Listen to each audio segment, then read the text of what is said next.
A beloved mother is found brutally beaten. There's blood everywhere. That was the most violent crime scene I had ever been a part of. It was a grisly and gruesome scene.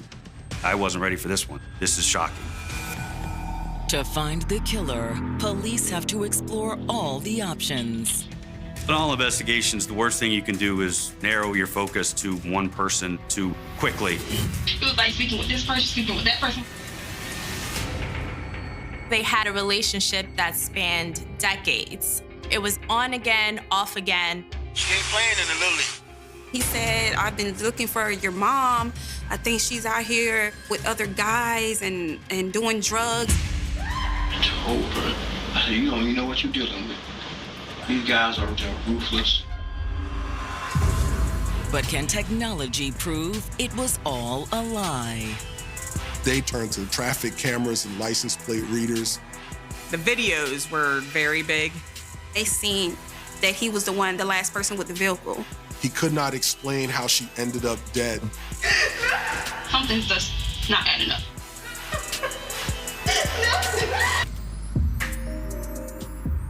October 26th, 2019. It's Saturday afternoon in West Palm Beach, Florida, a city of 120,000 just across the Intercoastal Waterway from its better-known neighbor. West Palm Beach is a middle-class working neighborhood, and it's right next door to Palm Beach, which is really the affluent area. Many of the people that live in Palm Beach, they rely on the people in West Palm Beach to provide the services that they're gonna need. One of those hardworking people is 59-year-old security guard, Deborah Dunbar. She loved to work. She was a workaholic. But around noon that day, Deborah's stepdaughter Elizabeth calls Palm Beach County 911 to request a welfare check at her mother's house. Yes, I've tried texting her. I've tried calling her. She's not responding. It was a few days I haven't heard from her. She's been calling her, texting her, no answer. Her calls are going straight to voicemail. This was not like her mother. So earlier that morning, Elizabeth had decided to go check on her. Mom? Mom, are you in there? I called out to her as loud as I could, and I didn't get any response. I looked through the front windows of the house. I didn't see anybody. She also notices that her mother's SUV isn't in the driveway. She wonders if her mother has gone somewhere unexpectedly, but decides to go around back and check just in case. But nothing can prepare her for what she finds. In the back, there's a small kitchen, and when you look through that window, the refrigerator is the first thing you see. I looked through the window, and there was blood all over the refrigerator.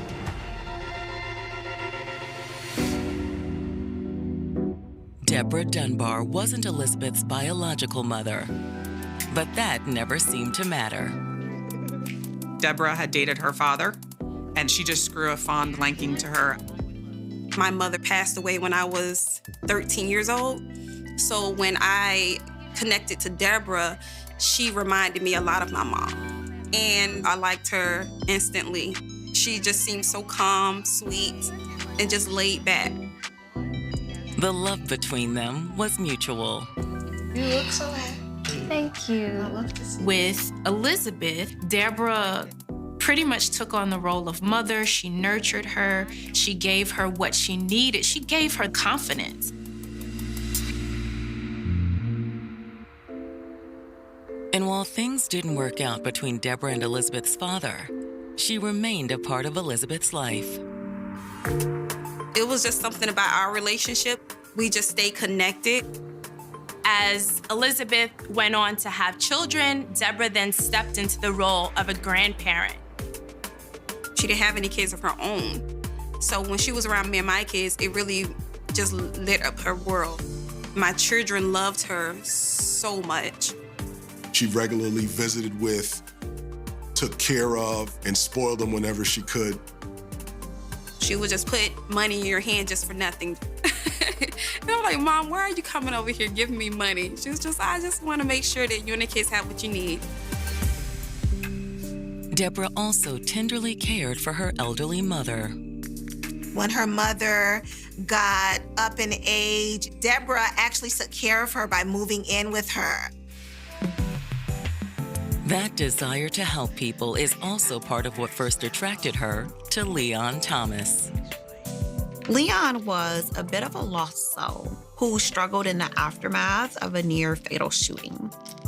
Because she has that nurturing spirit, she did the best that she could to try and help him to get better. I'm too pretty to be hanging with a bum like me. You'll be up on your feet in no time. When Deborah met Leon, they hit it off. He was a confidant, he was a friend, and eventually their relationship blossomed and they became boyfriend and girlfriend. The best thing about being shot is you. You know that? Well, how about this? Next time you want some attention, how about you just ask me directly, huh? All right, we could do that. We could do that. The pair dated for more than 2 decades, and then in 2012, they got married. And at that time, Leon moves in with Deborah and her mother. To make ends meet, Deborah found work as a security guard, while Leon cooked at a popular local restaurant. We used to go to the restaurant Milligan's in West Palm Beach, and he was the top chef there. And every time we would go, she would request for her husband to cook our dishes, and he would bring it out, and he would be so kind and smiling and happy. But then in early 2019, Deborah's life was thrown into disarray. The death of Deborah's mother really impacted her. She was really empty, and she would tell me that I miss her so much. She started losing weight. She became depressed. It was also uncertain whether Deborah could remain in her mother's house. Her mother had a reverse mortgage on her house. So when she died, Deborah wasn't sure if she could come up with the funds to stay there.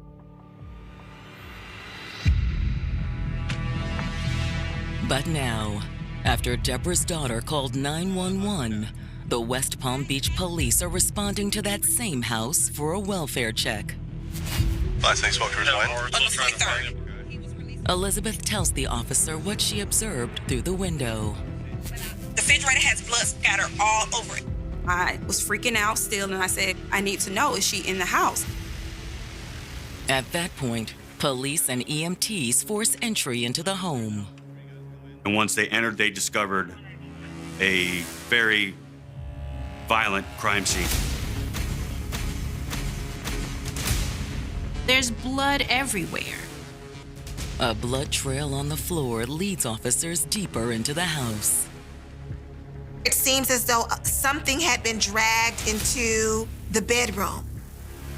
And the end of the trail reveals another gruesome scene. There's a body. After the death of her elderly mother, Deborah Dunbar and her husband Leon Thomas faced an uncertain future. Deborah wasn't sure if she could come up with the funds to stay in her house. She tried to put on a good face. She was still a really good grandmother, a really good mother, but inside, she was going through a lot of emotional turmoil. And now a bloody scene has led officers to a dead body inside her South Florida home. There was a blue tarp with a comforter over the body. But lifting the tarp, officers confirm that the body is Deborah. Around her body, it's wet, and it's surrounded by bags of melted ice. Apparently, someone may have been trying to slow down the decomposition of her body so that she would not be found quickly.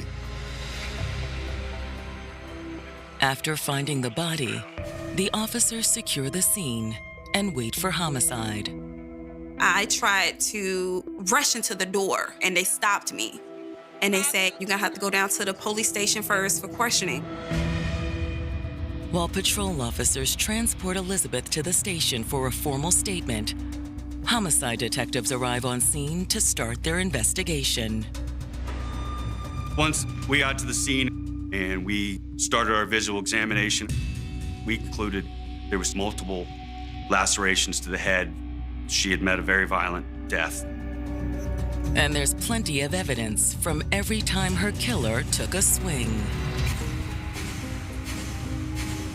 You had blood cast off on the floors, in the kitchen, in the dining room. There's blood everywhere, smeared all over the house. I could say with 28 years at the police department, that was the most violent crime scene I had ever been a part of. Analyzing the blood patterns, detectives surmise what might have happened. Our best estimations was probably the incident began in the living room and it went to the kitchen where you had blood all over the walls. Then, once Deborah was dead or dying, the killer dragged her body back to the bedroom, wrapped her up, and tried to put her on ice to buy some time. Detectives also search the scene for any evidence of a murder weapon. They don't find an obvious weapon, but they do find something unusual. There was 2 pot handles at the scene. There was a handle on the floor in the kitchen, and there was a handle on the floor in the dining room. Is it possible Deborah had been brutally beaten with pots until the handles broke off? Why leave the handles, and where were the pots now? But the biggest question was, why would someone bludgeon the 59-year-old security guard? Was this a robbery that had gone bad? But what confuses the detectives is that there are no signs of forced entry. All the doors were secure. If you're gonna commit a robbery and batter somebody like that, you're not usually gonna find somebody lock the doors behind them. Back at the station, detectives sit down with Deborah's daughter, Elizabeth. They really want to know about the last time she talked to her mom. Elizabeth says she'd spoken to her 3 days prior. I called her and I was like, I know Leon's supposed to be getting out of jail. Elizabeth tells detectives that Deborah's husband, Leon, had been serving some time in jail. And Deborah was planning to pick him up when he was released on Friday. I said, do you want me to go with you? She was like, no, don't worry about it. Don't worry about it. But then, Elizabeth says that Leon had unexpectedly come by her house earlier that morning, alone.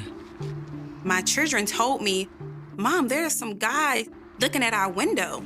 Then I went to look and it was him. I walked out and I said, are you okay? What's going on? And he said, I've been looking for your mom. Elizabeth says she told Leon that she hadn't had any contact with her mother since before his release from jail. But then she says that Leon told her that when she came to the jail, she wasn't alone. He said she had a guy in the car with her, and I don't know why she would do that, rub another guy in my face. Elizabeth says Leon told her he didn't know who the guy was, but that he looked like bad news. He said the guy looked like a crack addict and that Deborah had started using too. It's like she's losing her mind. She's at the crack house. She's sleeping with this person, sleeping with that person. She had allegedly gone on a drug binge. She was acting erratic. He started to speak negative things about my mom that I knew was untrue. So Leon, I don't believe that it's my mom. He was like, no, you don't know her. I know her. But Elizabeth has another reason to doubt Leon. Elizabeth begins to tell detectives that her mother, Deborah, and Leon have had a long-standing relationship that has been on and off again. The volatility is one of the reasons he ended up in jail in the first place. He went in for domestic violence. They got into an altercation. But the stint in jail wasn't the only outcome. She got a restraining order against him.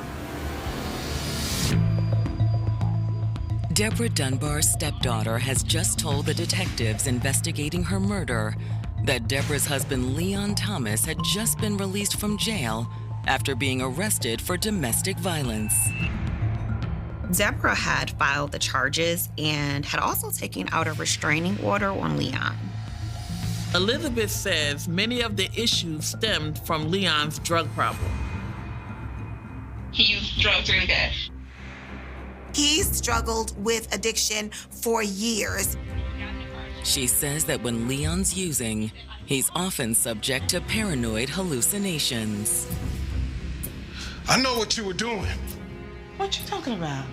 Elizabeth tells police that one of the last domestic violence incidents with her mother was when Leon was sort of having a drug-infused hallucination and thought that he saw Deborah in a crack house cheating on him. She said he looked like he was high.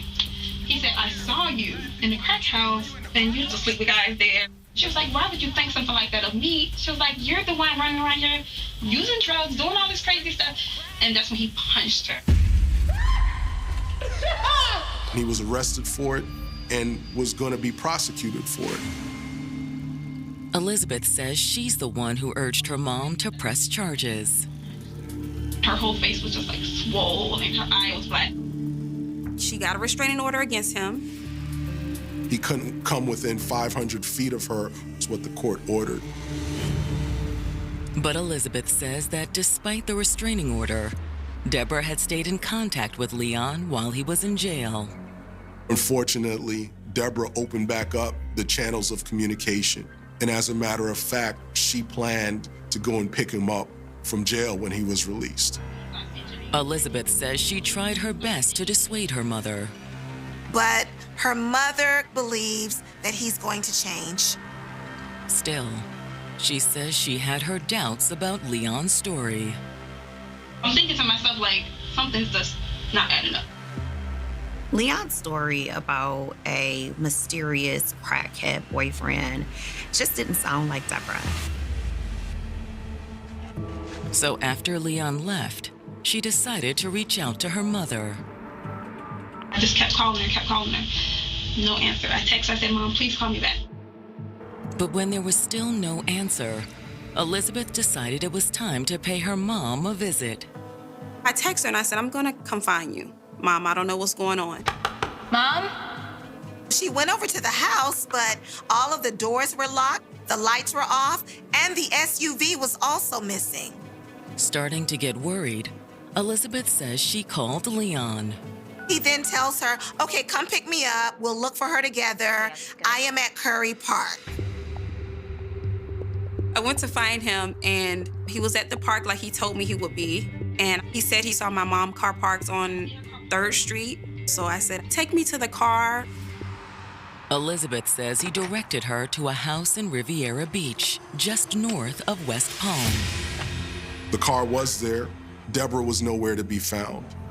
My mom loved that car. She wouldn't park it somewhere and leave it. What is my mom's car doing here? This is where that crack house is at, man. But she says Leon drew her attention to the nearby house. He was like, oh, that's a crack house. You see how ragged it is? In Riviera Beach, just like West Palm, we have areas that have drug homes. It was like she's messing with this guy, she's sleeping with him. Elizabeth tells detectives that she didn't know what to do. I'm just losing my mind. I'm like trying to keep it together because I don't want to jump to conclusions. So he goes, maybe we should just go back to the house and see if she's there. So that's what they did. When they got there, the house was locked, of course. There wasn't any activity going on. Then, looking through the back window, Leon said he saw something. Hey, I think I see blood here. Come here. He said, uh-oh, something's not right. I see blood. And I said, what are you talking about? Look, over there. So I looked through the window. Right there, you see it? That's when I saw the blood scatter on the refrigerator and blood on the kitchen floor. I need to call the police. Now that's when I panicked and I said, oh no, I have to call the police. And he's like, well, I can't be here. If you do that, I have to leave. I have a restraining order. He goes, could you please drive me back? So she's like, sure. And as she's driving him back to Curry Park, she calls 911. I told him to meet me at the address. But was the restraining order the only reason Leon didn't want to be there when the cops showed up? After all, he's just gotten out of jail for abusing Deborah, and now she's beaten to death. But Elizabeth can't fathom that her mom's husband would have done something like this. I don't really think that he'd go that far. But if not Leon, then who? Could Deborah's mysterious new boyfriend be the one who committed this crime? But Elizabeth is adamant that her mother would not be hanging around in crack houses. She's not like that. My mom goes to church every Sunday. However, investigators are less sure. Despite her daughter's claim that Deborah would not be hanging out with addicts, she was with Leon. Hoping to get Leon's side of the story, detectives ask Elizabeth to guide them to where she left Leon. They said, do you know where her husband is? And I said, I know exactly where he is. And I drove them directly to him. He was very polite when we spoke with him. While chatting, he starts with the same story that he told Deborah's daughter. You brought a boyfriend with her. Police are quick to ask him why she would do that. She was just showing me she going on with her life, I reckon. Still, he tells police that he accepted the ride, at least at first. Within a few blocks, Leon says he changed his mind. I got us, I can't do this. I'll catch you bus. And he said that was it. He got out of the car and never saw Deborah again. Deborah Dunbar's estranged husband, Leon Thomas, has told the police investigating her murder that he last saw Deborah when she dropped him off at a bus stop the day before. He said he wasn't comfortable being around Deborah's new boyfriend. What's the boyfriend's name? I don't know the guy's name. He also reiterates what he told Deborah's daughter about her doing hard drugs. She ain't playing in the Little League. According to Leon, her newfound addiction was taking a visible toll. He said she'd lost a noticeable amount of weight. You know, she was thick. Leon agrees to come into the station for his official statement, where he maintains that he bailed on Deborah and her new boyfriend as soon as he could. I said, nah, I can't do this. I got my belongings. I got out the truck. He says that once Deborah dropped him off, he'd gone to Mulligan's and picked up a shift. Then after work, Leon says he had his friend Jimmy give him a ride. He claims at that point he was ready to be done with Deborah. Except that's when her daughter started calling him. She's steady calling me, says, Mom not answering the phone. She never turns her phone off like this. Never, ever. At first, he says he tried to stay out of it. I said, I don't know anything about that. I cannot call her. I said, just please understand. I said, it will get me in trouble. But then it all started to nag at him too, so he went looking for Deborah. I'm thinking I already know where she at. I'm gonna see my mind right. So I walked all the way to Revere. That's where he says he saw Deborah's SUV parked outside. To be honest with you, it's a straight up dope house. Nothing goes on there but drugs and prostitution. Leon claims he never went into the house or tried to confront Deborah. But he admits he was nervous that something might have happened to her. So he says that's why he went to her daughter's house to tell Elizabeth what her mother had been up to. He says he was worried about her. I said, please, go by there. I cannot go by there. But when Elizabeth called him an hour or so later and couldn't find her mother, he agreed to let her pick him up. He says he directed Liz to her mother's SUV, showed her the crack house, and then they went to Deborah's place. Leon says that at first, he waited in the car while Elizabeth looked around. Initially, she tells Leon that she doesn't see anything. I said, no, you got to know how to look. He ends up getting out of the car and goes to the back of the house with her. He's also seeming to direct her to exactly where she needs to be able to look. And that's when they spot the blood. I said, look real good. She finally saw it. But when Elizabeth started to call the police, Leon says he asked her to drop him off at the park. I said, I've already went beyond my limit. Leon tells detectives that's the only time he'd been to the house since he got out of jail. Did you do anything to your wife? No. Did you hurt her? I'm just asking. I have to ask. But the detectives aren't so sure.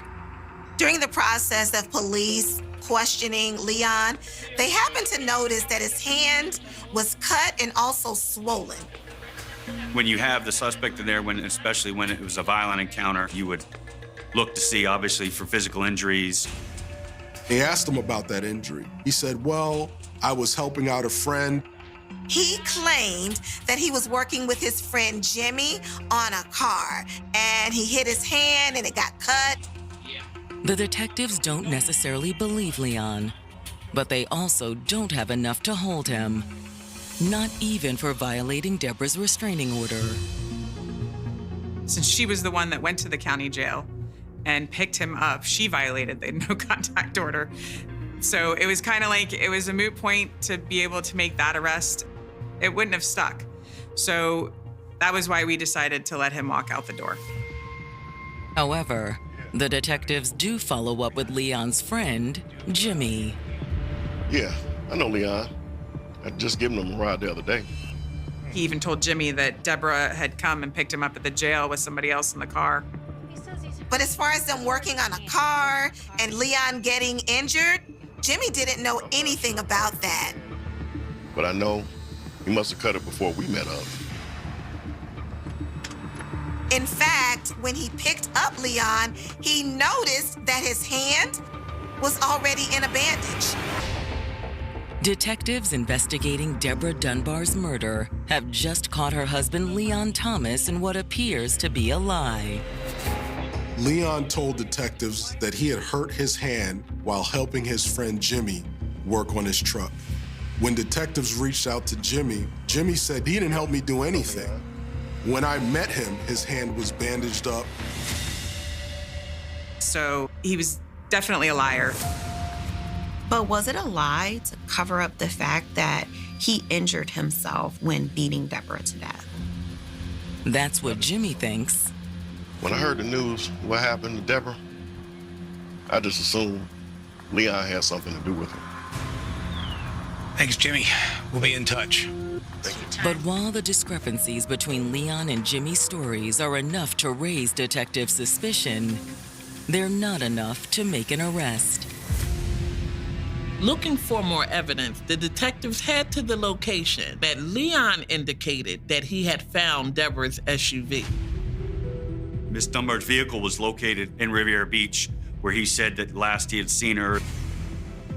When police finally find Deborah's SUV, they look on the inside. In the front seat, they see what appears to be possible bloodstains on the driver's seat and steering wheel. They found blood splatter and other things that indicated that the vehicle was driven after Deborah's murder. While the car is towed into the crime lab for processing, detectives canvass the neighborhood. When you do these things, after you fan out through the neighborhood, start taking statements, looking for video evidence. Several homes and businesses nearby have security camera systems, and the owners are happy to provide detectives with the footage. Technology is a game changer in a lot of incidents. Hoping to determine who drove Deborah's SUV to Riviera Beach, detectives also turn to the city's traffic monitoring systems. There's cameras all around the city. There's license plate readers. Buses have cameras on them. For days, we searched the area around Riviera Beach where the car was, trying to find holes in his story. And then, detectives find what they're looking for. Leon was actually caught on camera. They find traffic camera footage from Friday morning, not long after Leon was released from jail. It's of Deborah driving her SUV. They only saw Deborah and Leon in the car. They didn't see anyone else. Then, hours later, a plate reader picks up Deborah's SUV driving north. This would be consistent with the direction of traveling from Deborah's house to Riviera Beach. But it's not until detectives review the doorbell camera footage from a home in Riviera Beach that they get their first glimpse of the driver. They see a man actually driving the SUV up to the spot, getting out of the car, and the build and the height of the person looked a whole lot like Leon. Leon Thomas was the person that had brought Deborah's car to that place in Riviera Beach and then walked away. Now convinced that Leon is Deborah's killer, investigators have him brought in for another round of questioning. They confronted him with the fact that they saw footage from when he was picked up from jail, and there was no one else in the car but him and Deborah. This is you in the passenger seat, the same spot that you were in when you got in and at the jail. So, I know you were still in Deborah's car. You didn't get out of the car. After we were able to show him that that story was bogus, it then, I think, got real to him. Leon was forced to admit that there was no other man. Now is a good time that we start really getting down to business about what happened between the two of you. He said, you know what? I need to tell you something. Leon now says that he and Deborah first went by the restaurant where he worked before heading to her house. And after getting to the house, Leon admits that an argument ensued. Look at me when I'm talking to you. You know what, Leon? I should have left your ass in there. So how many times did you hit her? Leon says that isn't what happened at all. He says he never hit her. Just shoved her. He had pushed her, and she had hit her head on the wall. Now you ain't got nothing to say now, do you? But when he left, he said that she was conscious. Put on the spot by detectives investigating his estranged wife Deborah Dunbar's murder, Leon Thomas has admitted they got into an argument on the morning she died. He proceeds to tell us that he pushes her and she hits her head on the wall, but definitely minimizing the damage. But the detectives don't buy it. I know she wasn't fine when you left. Something bad went down in the house. But as detectives keep pushing, Leon sticks to his story.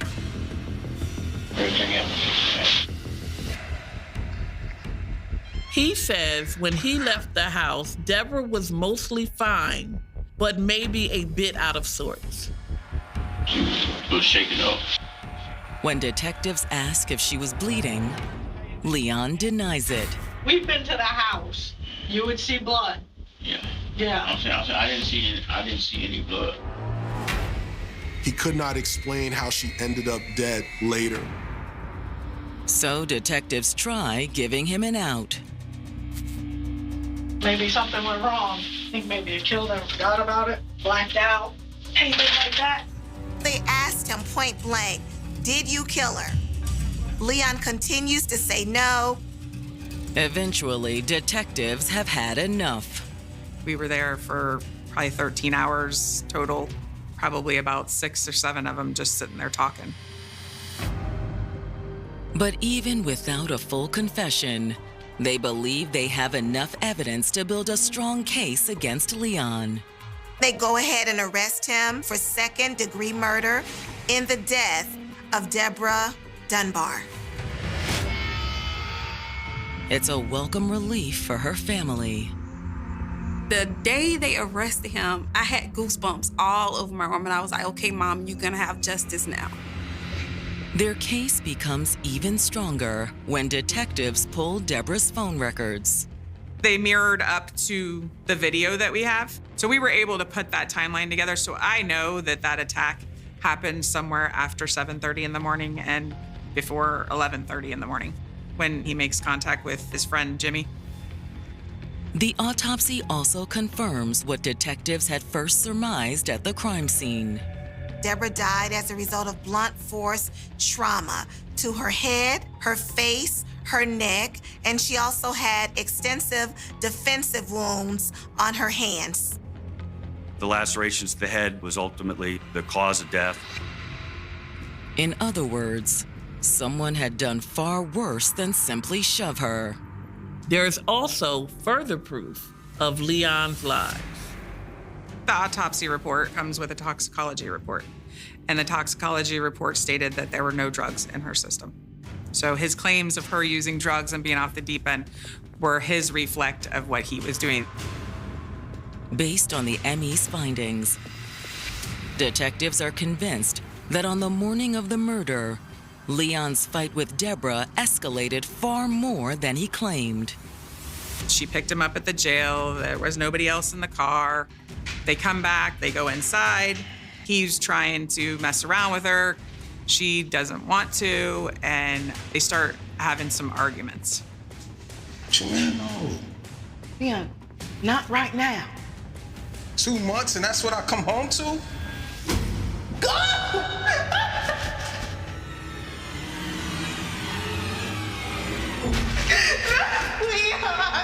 We believe the first contact between Ms. Dunbar and Mr. Thomas occurred in the living room, and then ultimately it moved to the kitchen and the dining room area.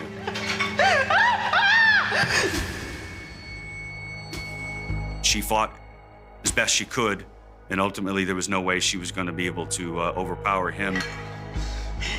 This woman that you love, to think that you could beat her to death, that you would drag her into the bedroom and place her in a tarp with sheets all over her and leave her there and put her on ice bags.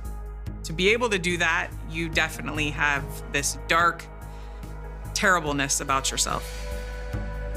Then, that night, Leon drove Deborah's SUV up to Riviera Beach to bolster his claim that she was doing drugs and sleeping with other men. I believe that at some point in his mind, he realized there's no way I'm going to be able to cover this up. I think his guilt was getting to him, which is the reason that he contacted Elizabeth. But prosecutors never have to prove their case in court. Leon's defense team decided that it was in his best interest to plead guilty instead of going to trial. He would have gotten life in prison if this had gone to trial. He pled guilty to the lesser offense of second-degree murder, and he ended up getting 60 years in prison.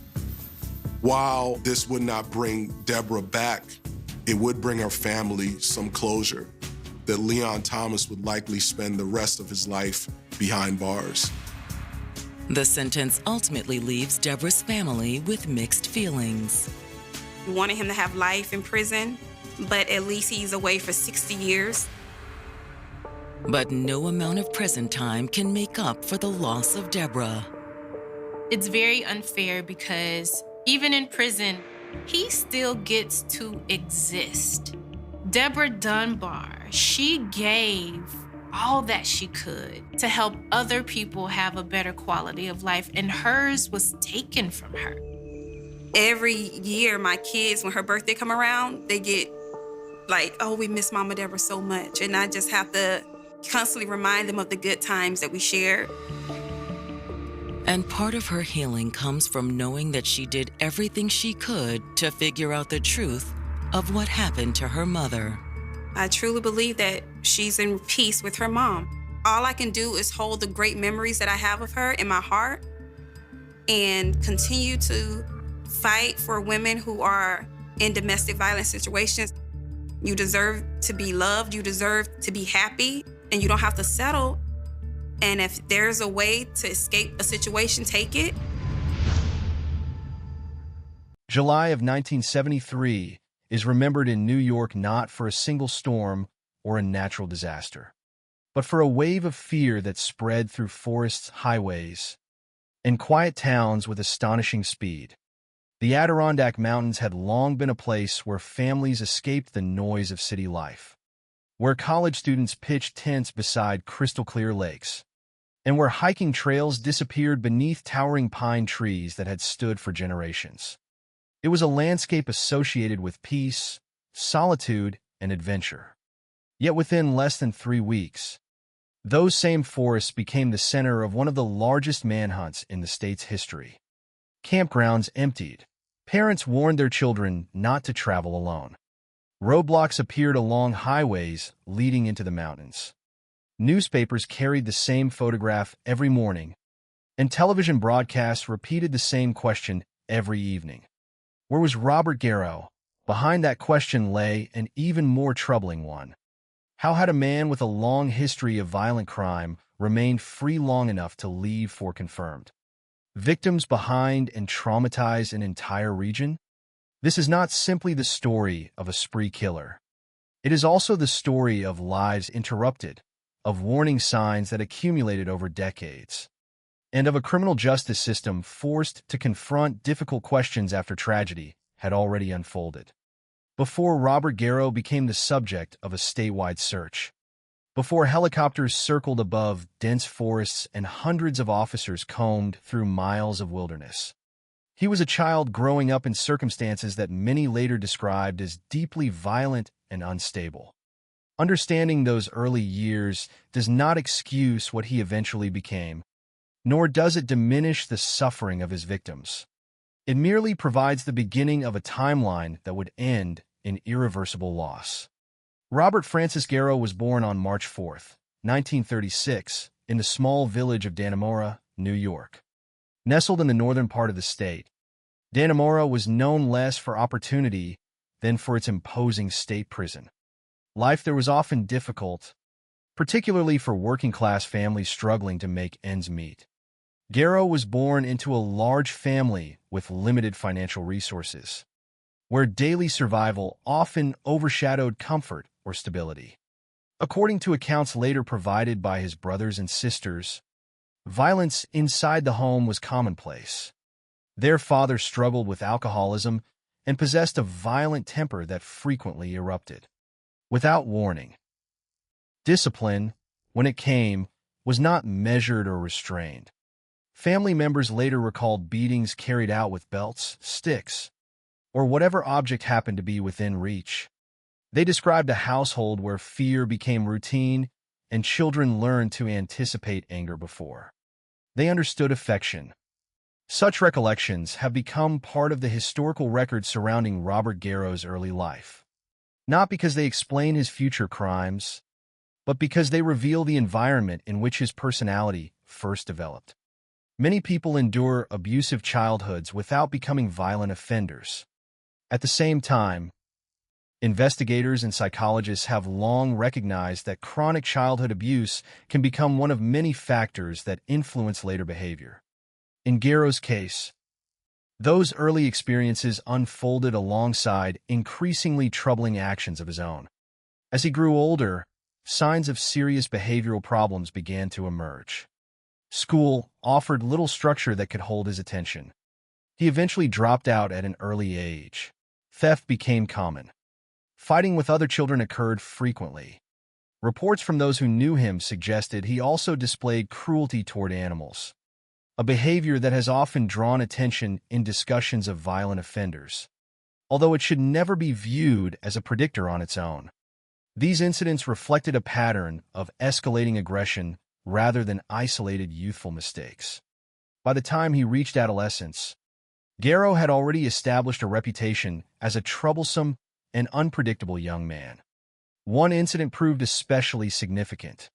At around 15 years old, following a serious altercation with his alcoholic father, Garrow was sent to a reform school. Whether the confrontation reflected years of accumulated resentment or simply another eruption of violence within an already unstable household remains impossible to determine. What is known is that this marked another step deeper into the juvenile justice system. Reform school represented an attempt to redirect a teenager already demonstrating persistent antisocial behavior. Yet whatever intervention was offered there ultimately failed to prevent the pattern that followed. As Robert Garrow entered adulthood, instability remained a defining feature of his life. He married and eventually had children, but family responsibilities did not lead to lasting change. Employment came and went. He worked various jobs, including positions as a mechanic and other forms of manual labor. Yet he struggled to maintain steady work. Financial insecurity remained a constant presence. Alcohol continued to play a role in his life, and reports of violent behavior persisted. While many people experience unemployment or economic hardship without committing crimes, Garrow's difficulties unfolded alongside a growing criminal record that reflected increasingly dangerous conduct.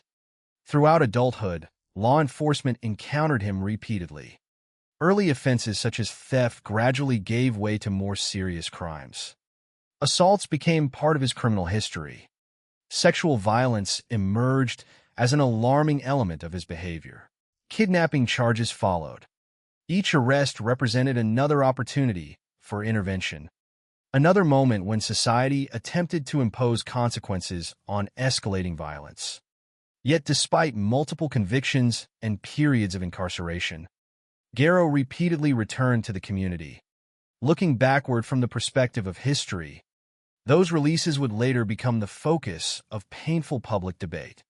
Many asked whether warning signs had been overlooked or underestimated.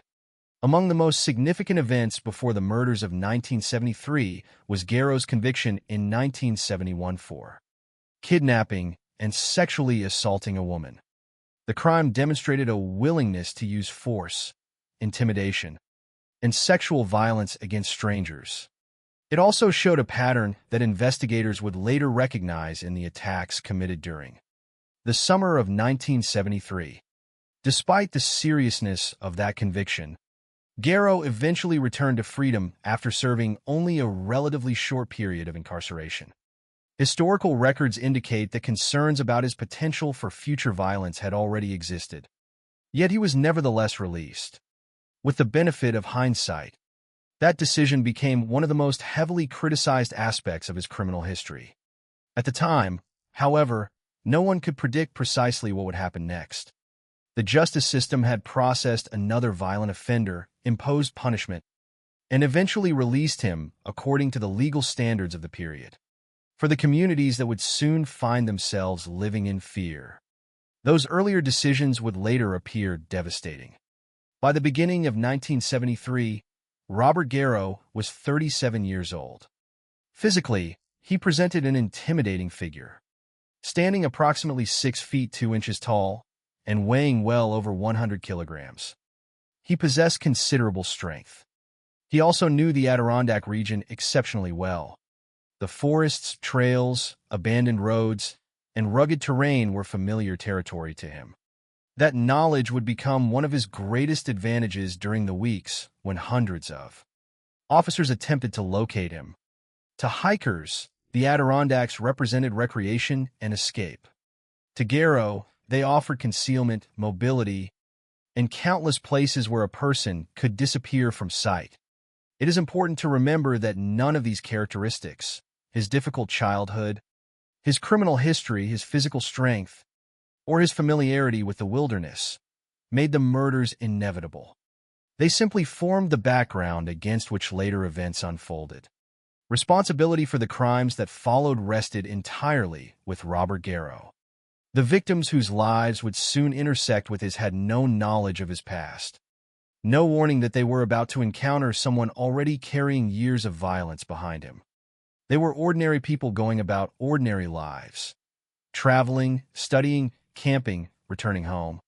In many ways, that ordinary nature makes their stories even more heartbreaking. The summer of 1973 did not begin with headlines or statewide panic. It began quietly, beneath blue skies and among people enjoying the simple freedoms of everyday life. But beneath that calm surface, a man with a long record of violence was once again moving through New York. Within days, those movements would leave families searching for loved ones, investigators racing against time, and an entire state asking how such terror could emerge so suddenly from someone whose warning signs had been visible for years. The first confirmed victim would be a 16-year-old girl named Alicia Hawk, and her disappearance would mark the beginning of 3 weeks that forever changed the history of the Adirondack Mountains. For countless families across New York, the summer of 1973 unfolded much like any other. Schools had closed for the season, highways filled with travelers heading toward lakes and mountain campsites, and small towns settled into the slower rhythm that often accompanies warm July afternoons. There was little reason to imagine that an ordinary day could become the dividing line between before and after. Yet for one family, that dividing line arrived on July 11th, when 16-year-old Alicia Hawk disappeared. Her death would later be recognized as the first confirmed murder in Robert Garrow's deadly spree, although at the time no one understood that a much larger tragedy was beginning. Alicia Hawk was 16 years old. Unlike the man who would eventually take her life, very little personal information about Alicia entered the public record. Historical accounts preserve only fragments of her daily life, a reminder that victims are often remembered through the circumstances of their deaths, rather than the years they lived before them. What is known is that she was simply trying to get home. Like many teenagers of the era, Alicia was hitchhiking, a practice that, while carrying risks, remained relatively common in many parts of the United States during the early 1970s. Thousands of people accepted rides from strangers every day without incident.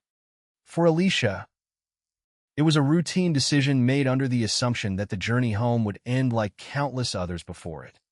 Instead, she unknowingly entered the vehicle of a man whose violent history was already well established. Robert Garrow stopped and offered her a ride. By every available account, nothing about those first moments suggested what would follow. There was no public warning describing him as an immediate threat, no statewide bulletin advising young people to avoid a particular vehicle, and no reason for Alicia to know that the driver had previously committed violent crimes, including kidnapping and sexual assault. She accepted the ride in good faith, believing she would soon arrive home. At some point during the journey, however, Garrow abandoned the expected route. Rather than driving toward Alicia's destination, he steered the vehicle toward a secluded area behind Oakwood Cemetery. The location offered privacy and isolation, reducing the likelihood that anyone would witness what happened next. According to the investigative record, Garrow used a knife to control Alicia before sexually assaulting her. Historical sources consistently establish that a sexual assault occurred, but many details remain either unavailable or intentionally withheld from public records out of respect for the victim. That restraint is important. While the crime itself cannot be ignored, the focus belongs not on sensationalizing violence, but on understanding the sequence of events that ultimately ended a young life. At some point during the assault, Alicia attempted to escape. Even without surviving witnesses, investigators later concluded that she resisted and tried to flee from her attacker. Her decision reflected the instinct that countless victims have demonstrated throughout history, the determination to survive even under overwhelming circumstances. Garrow responded with lethal violence. Using the knife he had already employed to threaten her, he stabbed Alicia multiple times. The injuries proved fatal. She died in the isolated area where she had been taken only minutes earlier. After killing her, Garrow attempted to conceal what he had done. He moved Alicia's body into vegetation near Oakwood Cemetery, hoping that distance and concealment would delay discovery. Such actions reflected a deliberate effort to avoid immediate detection rather than a crime committed in sudden panic. Once the body had been hidden, Garrow left the scene and continued with his life as though nothing had happened. The world beyond that secluded location remained unaware that a 16-year-old girl had just become the first confirmed victim in what would soon develop into one of New York's most infamous criminal cases. For Alicia's family, however, something was already terribly wrong. When she failed to return home, concern quickly replaced expectation. Missing teenagers often inspire a painful cycle of hope and uncertainty.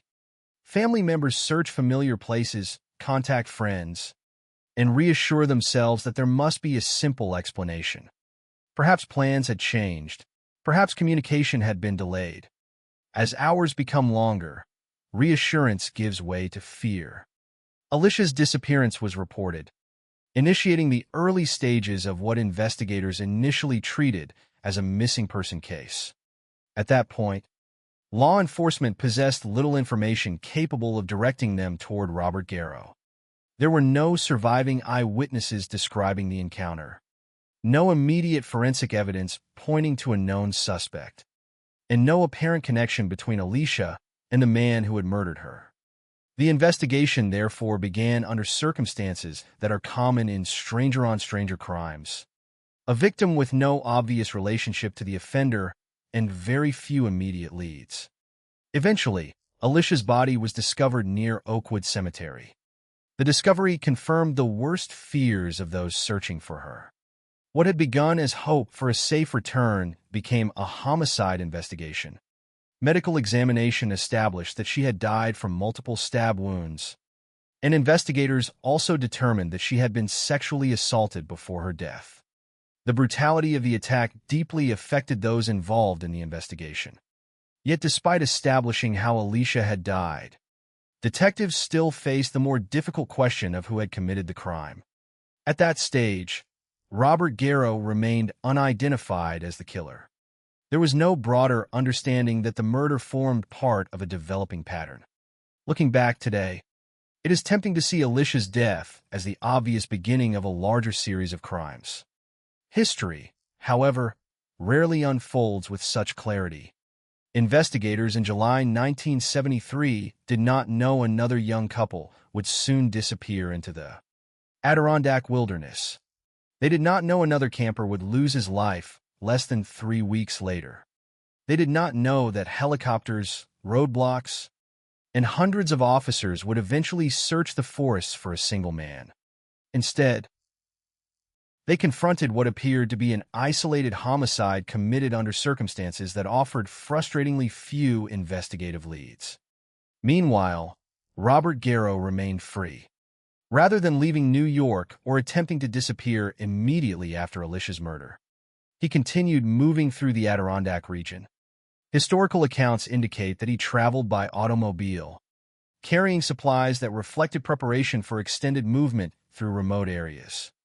His vehicle reportedly contained items including a hunting knife, a handgun, rope, food, clothing, and other basic necessities. Familiar with the forests and back roads of northern New York, Garrow understood that the region's rugged terrain could provide concealment if authorities ever began searching for him. At this point, however, there was no statewide manhunt. No widespread warnings appeared across newspapers. Campgrounds remained open. Hikers continued using mountain trails, and tourists arrived expecting peaceful summer vacations. Garrow's freedom during these days is one of the most unsettling aspects of the case.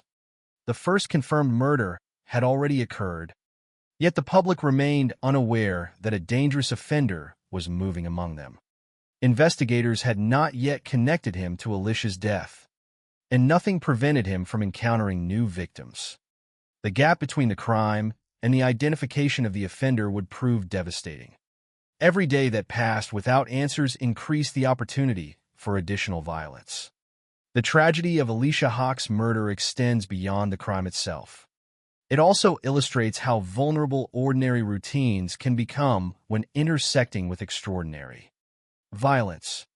Hitchhiking, while less common today, reflected a social norm for many young people during that period. Alicia's decision to accept a ride was not viewed as reckless by the standards of her time. It was an everyday act carried out by someone expecting an ordinary afternoon. That ordinary expectation is precisely what makes her story so painful. She did not know she had entered the vehicle of a repeat violent offender who had already demonstrated a willingness to kidnap and sexually assault strangers. She had no opportunity to evaluate risks hidden from public view. Her death also exposed broader questions that would grow louder as the investigation expanded. How had a man with previous convictions for violent offenses returned to the community? Were there earlier opportunities to prevent future crimes? Those questions would become increasingly urgent as investigators gradually uncovered the full scope of Robert Garrow's actions. At the time of Alicia's murder, however, they remained unanswered. Her family mourned a daughter whose future had been stolen. Investigators searched for a killer whose identity remained unknown. And Robert Garrow continued traveling through the Adirondacks with no indication that his violence had ended. Within just over a week, his path would cross that of two young campers, Daniel Porter and Susan Petz, transforming an unsolved homicide into a case that would soon capture the attention of the entire nation. By the third week of July 1973, the murder of Alicia Hawk remained unsolved. Investigators were still working to identify the person responsible, unaware that the killer had not stopped. Robert Garrow was still moving through northern New York, traveling roads that wound between small towns and disappearing into stretches of dense forest that covered much of the Adirondack Mountains. Those forests, celebrated for their beauty, had become a place where Garrow could rely on something that favored him above all else: isolation. Miles of hiking trails, remote campsites, abandoned logging roads, and rugged terrain created countless opportunities for someone familiar with the landscape to remain unseen. For thousands of visitors enjoying the height of the summer season, however, the Adirondacks still represented freedom. College students hiked beneath towering pine trees, families camped beside quiet lakes, and couples explored trails that promised peaceful afternoons far from crowded cities. Among those visitors were 23-year-old Daniel Porter and 20-year-old Susan Petz. They had come to the Adirondacks to enjoy the outdoors, never imagining that their trip would become one of the most infamous crimes in New York history. Daniel Porter was a law student at Harvard University, a young man pursuing a demanding academic path with a promising future ahead of him. Susan Petz, his girlfriend, shared that summer trip with him, seeking the same experience that drew countless others to the region every year. Historical records preserve only limited personal details about their lives beyond the tragedy that followed, a reminder that many victims become known primarily because of the crimes committed against them. Yet before July 1973, they were simply two young adults spending time together in one of the most scenic areas of the northeastern United States. Their plans were ordinary. They intended to hike, camp, and enjoy the wilderness. There was no reason to believe they faced any unusual danger. On July 20th, 1973, Daniel and Susan were walking along a trail in the Adirondack Mountains when their lives intersected with Robert Garrow. According to the investigative record, Garrow approached the couple without immediately revealing his intentions. Some accounts indicate that he initially pretended to ask for directions, presenting himself as someone who simply needed assistance. Whether the exchange lasted only moments or slightly longer is impossible to know with certainty. What investigators later established, however, is that the conversation changed abruptly. Garrow suddenly produced a large hunting knife and ordered the couple to remain where they were. The shift from an ordinary encounter to a life-threatening confrontation happened almost instantly. Daniel and Susan were now isolated in the wilderness with an armed man whose previous violence was completely unknown to them. The remoteness of the trail meant there were no nearby witnesses capable of intervening or calling for help. Garrow immediately took control of the situation. He forced Daniel to remove his shirt and then restrained him by tying him to a tree. The act of binding Daniel served two purposes. It prevented resistance while simultaneously placing Susan in an impossible position. She could neither protect Daniel nor safely escape without leaving him behind. Historical records indicate that Daniel repeatedly pleaded with Garrow to release Susan. Those pleas reflected a final attempt to protect the woman beside him despite his own circumstances. There is no evidence that Garrow responded with negotiation or hesitation. Instead, he escalated the violence. While Daniel remained restrained against the tree, Garrow attacked him with the hunting knife. The assault was swift and devastating. Investigators later determined that Daniel suffered multiple stab wounds concentrated on his chest, abdomen, and neck. The injuries were catastrophic. He died at the scene before medical assistance could ever reach him. His death occurred in the middle of a forest that only moments earlier had been a place of recreation and peace. Susan was forced to witness the killing. Few experiences can be more psychologically devastating than watching a loved one murdered while being unable to intervene. Yet Susan's ordeal was only beginning. After killing Daniel, Garrow turned his attention entirely toward her. Rather than killing Susan immediately, he forced her deeper into the forest. At knife point, she became his captive. The decision to abduct rather than immediately murder Susan distinguished this crime from the earlier killing of Alicia Hawk and prolonged an ordeal that would last for several days. Once Daniel was dead, there was no immediate indication to anyone outside the forest that Susan had survived the initial attack. Friends, relatives, and eventually investigators would know only that the young couple had disappeared during what was supposed to have been an ordinary camping trip. As the hours passed without contact, concern gradually grew among those expecting Daniel and Susan to return. Meanwhile, Garrow continued moving through the Adirondacks with Susan under his control. The wilderness that had initially isolated the victims now became the environment in which Garrow believed he could avoid detection. His familiarity with the terrain allowed him to navigate remote areas while remaining largely hidden from anyone who might unknowingly pass nearby. During the days that followed, Susan endured captivity under constant threat. Historical records establish that she was repeatedly sexually assaulted and forced to accompany Garrow as he moved through the forest.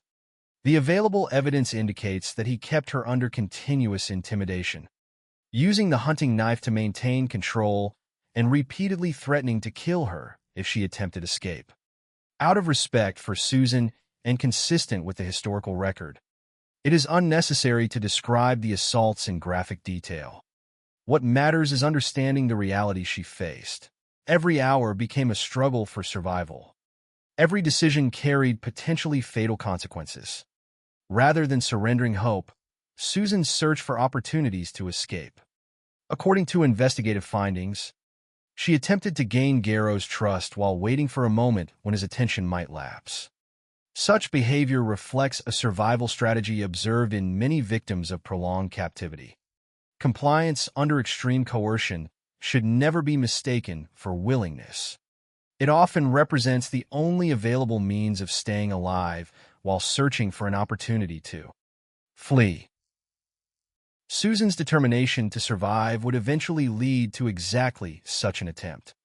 At some point during the captivity, Garrow became distracted while obtaining water. Recognizing what may have been her only chance, Susan ran into the surrounding forest. She fled through unfamiliar terrain, hoping to reach a road, another campsite, or any location where help might be found. The Adirondacks, however, are vast and difficult to navigate, particularly for someone exhausted, traumatized, and being pursued by a man who knew the region intimately. Garrow quickly realized she had escaped and immediately gave chase. The search did not last long. He caught up with Susan before she could reach safety. Once again, the hunting knife became the instrument of violence.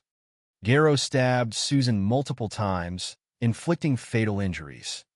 Like Daniel before her, she died in the wilderness, far from anyone capable of offering assistance. After killing Susan, Garrow attempted to conceal the crime. He transported her body to an abandoned mine near Mineville and threw it into a ventilation shaft, selecting a location unlikely to be discovered by chance. By hiding the body in such a remote place, Garrow increased the difficulty investigators would later face in determining exactly what had happened after Daniel's murder. At that moment, only one person knew where Susan's body had been left. The consequences of that knowledge would eventually produce one of the most controversial legal ethics debates in American history. For now, however, Susan's family had no answers. She was simply missing. Daniel's body would eventually reveal that violence had occurred, but Susan's disappearance remained an agonizing mystery. Investigators searching the Adirondacks understood that one victim had been murdered and another remained unaccounted for. They could not yet know whether she was alive, injured, or already dead. Those unanswered questions intensified the urgency of the investigation, although Robert Garrow still had not been captured. Looking back, the attack on Daniel Porter and Susan Petz marked a decisive turning point in the chronology of Robert Garrow's crimes. The murder of Alicia Hawk had remained an isolated investigation with no identified suspect. Now, two additional victims dramatically expanded both the scale of the case and the pressure on law enforcement. Yet, despite the brutality of the attack, Garrow once again managed to leave the scene and continue moving through northern New York. His freedom would prove short-lived, but before authorities could finally identify and pursue him, another encounter awaited. Within days, Robert Garrow would confront four more young campers near Wells, New York, and that meeting would finally provide investigators with the eyewitness accounts they desperately needed to begin one of the largest manhunts in the history of the state. By late July 1973, Robert Garrow had already left behind a trail of devastation that investigators had not yet fully connected. Alicia Hawk was dead. Daniel Porter had been murdered in the Adirondack wilderness. Susan Petz had disappeared without a trace, leaving investigators uncertain whether she was still alive somewhere in the vast forests of northern New York or had become another victim. Every passing day increased the uncertainty for families waiting for answers. While Garrow remained free to move through terrain he knew exceptionally well. At that stage, authorities were confronting what appeared to be separate incidents, each demanding its own investigation. They had not yet assembled the complete picture of a violent offender whose crimes were escalating with alarming speed. That situation changed dramatically on July 29, 1973. On that day, Garrow encountered another group of young people enjoying what they believed would be an ordinary camping trip near Wells, New York. Unlike his previous attacks, however, this encounter would not end with every witness silenced. For the first time during his spree, survivors would escape and provide investigators with crucial first-hand accounts. Those testimonies would become the breakthrough that transformed scattered investigations into a coordinated statewide manhunt. The group consisted of four friends: Philip Domblewski, Carol and Malinowski, David Freeman, and Nick Fiorello. Like countless other visitors to the Adirondacks that summer, they had come to enjoy the outdoors.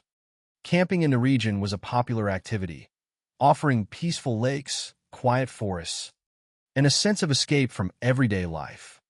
There is nothing in the historical record to suggest that the four friends anticipated danger.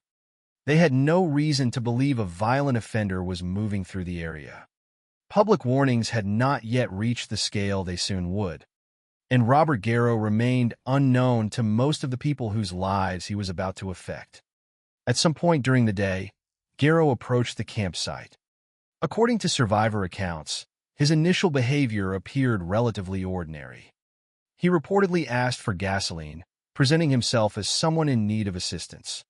Requests of that nature were not uncommon in remote areas where gas stations could be many miles away. The four campers had little reason to interpret the encounter as threatening. Their willingness to respond reflected the ordinary trust that often exists among travelers in isolated outdoor settings. That sense of normalcy lasted only moments. Without warning, Garrow produced a handgun. The atmosphere shifted instantly from casual conversation to violent coercion. The four friends found themselves facing an armed man whose intentions quickly became unmistakable. Garrow ordered them away from the campsite and deeper into the surrounding forest. Isolated from roads and distant from other campers, They had few realistic opportunities to summon help. Compliance became the only immediate means of survival. Garrow forced the group farther into the woods before ordering them to tie one another to trees. Using rope. The method demonstrated planning and control. Rather than restraining each victim himself, he compelled the group to participate in the restraint process under the threat of deadly force. This not only reduced his physical effort, but also increased psychological pressure on the victims, forcing them into an impossible situation where every decision carried consequences for the others. Once the four had been restrained, Garrow maintained control through both the handgun and a hunting knife, weapons that had become recurring elements in his attacks. Among the four friends, Philip Domblewski reacted differently from the others. Historical accounts consistently identify him as the person who resisted Garrow most directly.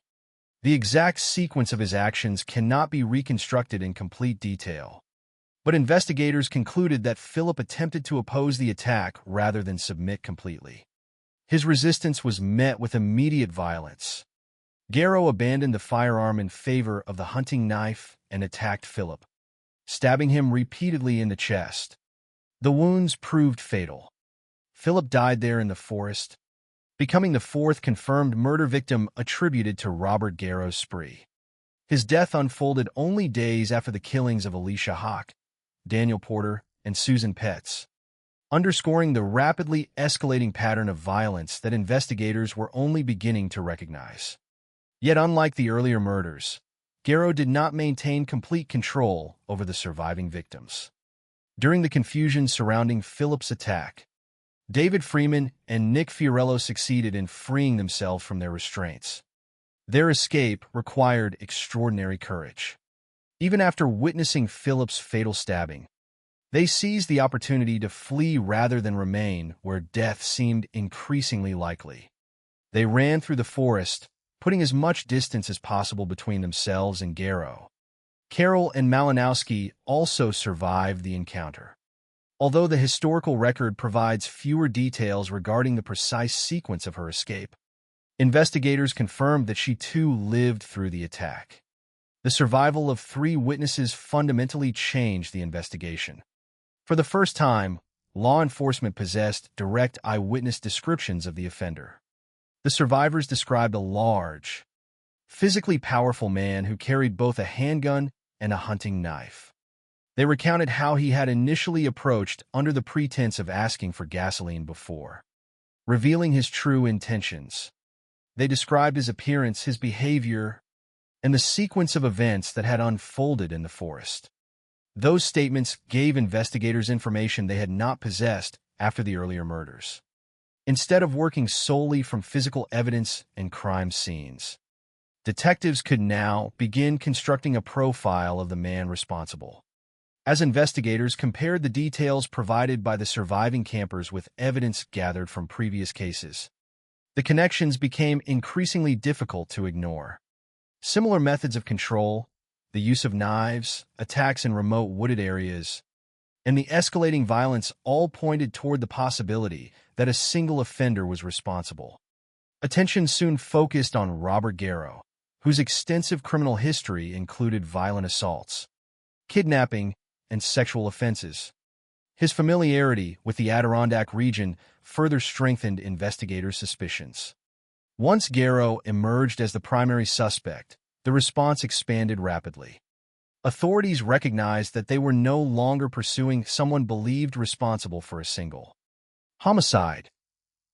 They were searching for a repeat violent offender who had demonstrated a willingness to kill strangers without apparent hesitation. The possibility that he remained armed and mobile created enormous concern. Every additional day he remained free represented another opportunity for violence. New York responded by launching what was widely regarded at the time as one of the largest manhunts in the state's history. Approximately 400 to 500 law enforcement personnel participated in the search. State police joined local agencies, while forest rangers familiar with the mountainous terrain worked alongside investigators. Helicopters flew above the dense tree canopy, searching for signs of movement in places inaccessible by vehicle. Tracking dogs attempted to follow scent trails through miles of rugged wilderness. Roadblocks appeared on routes leading into and out of the Adirondack region as officers stopped vehicles and questioned travelers. The search extended across an immense landscape where forests, lakes, and mountains created countless hiding places. Garrow's knowledge of the area presented a significant challenge. Unlike officers arriving from distant jurisdictions, he understood the terrain intimately. He knew where abandoned roads disappeared into the woods, where old trails crossed remote valleys, and how easily someone could vanish beneath the thick forest canopy. Search teams therefore faced not only the difficulty of locating one man, but also the reality that he possessed a considerable geographical advantage. Beyond the official search effort, the case quickly attracted widespread public attention. Newspapers published Garrow's photograph across their front pages, ensuring that residents throughout New York became familiar with his face. Television news broadcasts regularly updated viewers on the expanding search. Communities near the Adirondacks experienced growing anxiety as reports of the murder spread. Families reconsidered camping trips. Residents locked doors that they might previously have left open. Authorities urged people to avoid isolated areas and to report any sightings of a large man matching Garrow's description, particularly someone carrying a hunting knife or appearing to have been living outdoors. Volunteers from local communities also joined the search, reflecting both determination to help and deep concern about the continuing danger. Fear spread well beyond the immediate crime scenes. The Adirondacks had always represented recreation and escape. Now they had become associated with uncertainty. Every unfamiliar figure seen along a trail, every abandoned campsite, and every report of suspicious activity prompted renewed concern that Garrow might be nearby. The psychological impact reached far beyond the confirmed victims, affecting entire communities that suddenly viewed familiar landscapes through the lens of fear. Yet despite the enormous resources committed to the search, Robert Garrow remained elusive. Protected by his familiarity with the wilderness and aided by the isolation of the terrain, he continued avoiding capture even as hundreds of officers closed in. The investigation had finally identified its suspect, but locating him inside one of the largest forested regions in the eastern United States would prove far more difficult than simply knowing his name. Unknown to the search teams systematically combing the mountains, the breakthrough that would finally end the manhunt would not come from a random encounter deep in the wilderness. Instead, it would begin with someone much closer to Garrow himself, his own sister, whose attempt to secretly bring him food would ultimately lead investigators directly to the man they had been searching for across the Adirondacks. By early August 1973, Robert Garrow had become one of the most wanted men in New York. What had begun as an investigation into the disappearance and murder of a teenage girl had evolved into a statewide emergency involving multiple homicide investigations, hundreds of law enforcement officers, and an increasingly frightened public. The Adirondack Mountains, once associated with quiet trails and family vacations, were now filled with search teams moving methodically through forests that stretched for thousands of square kilometers.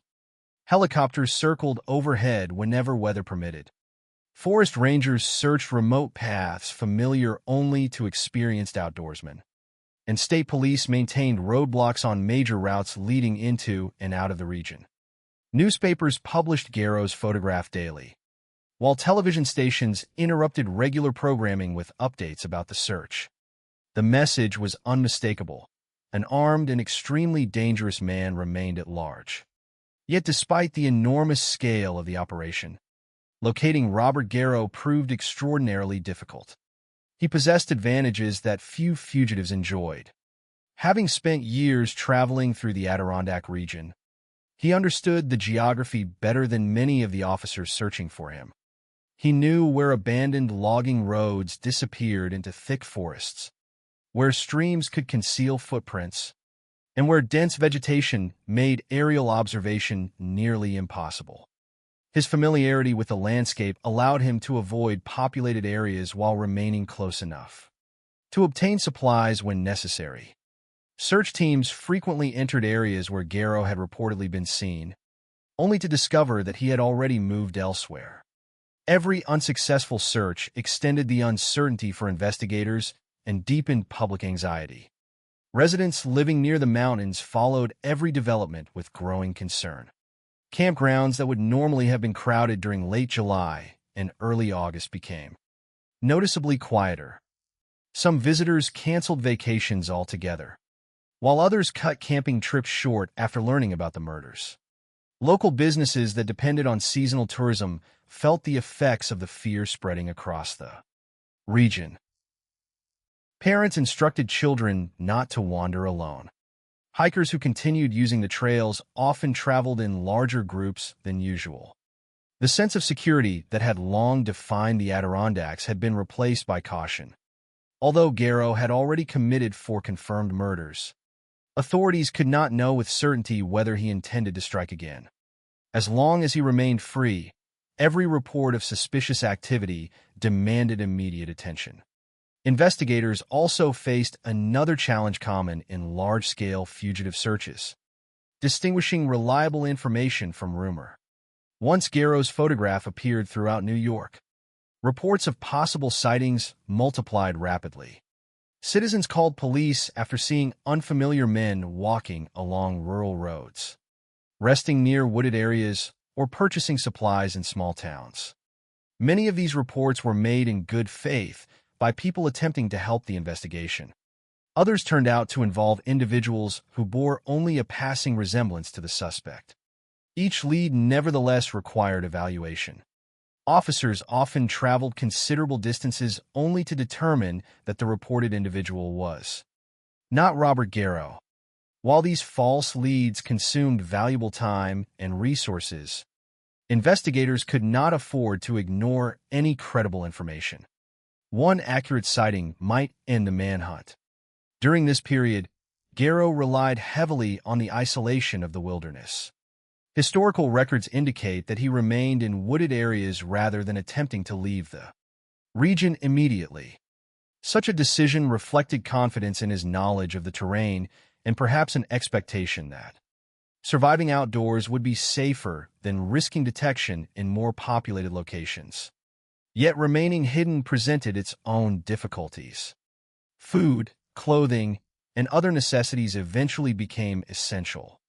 Investigators recognized that even an experienced fugitive could not survive indefinitely without some form of assistance or resupply.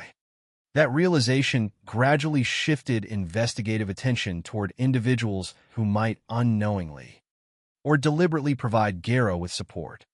Among those receiving increased attention was Garrow's own family.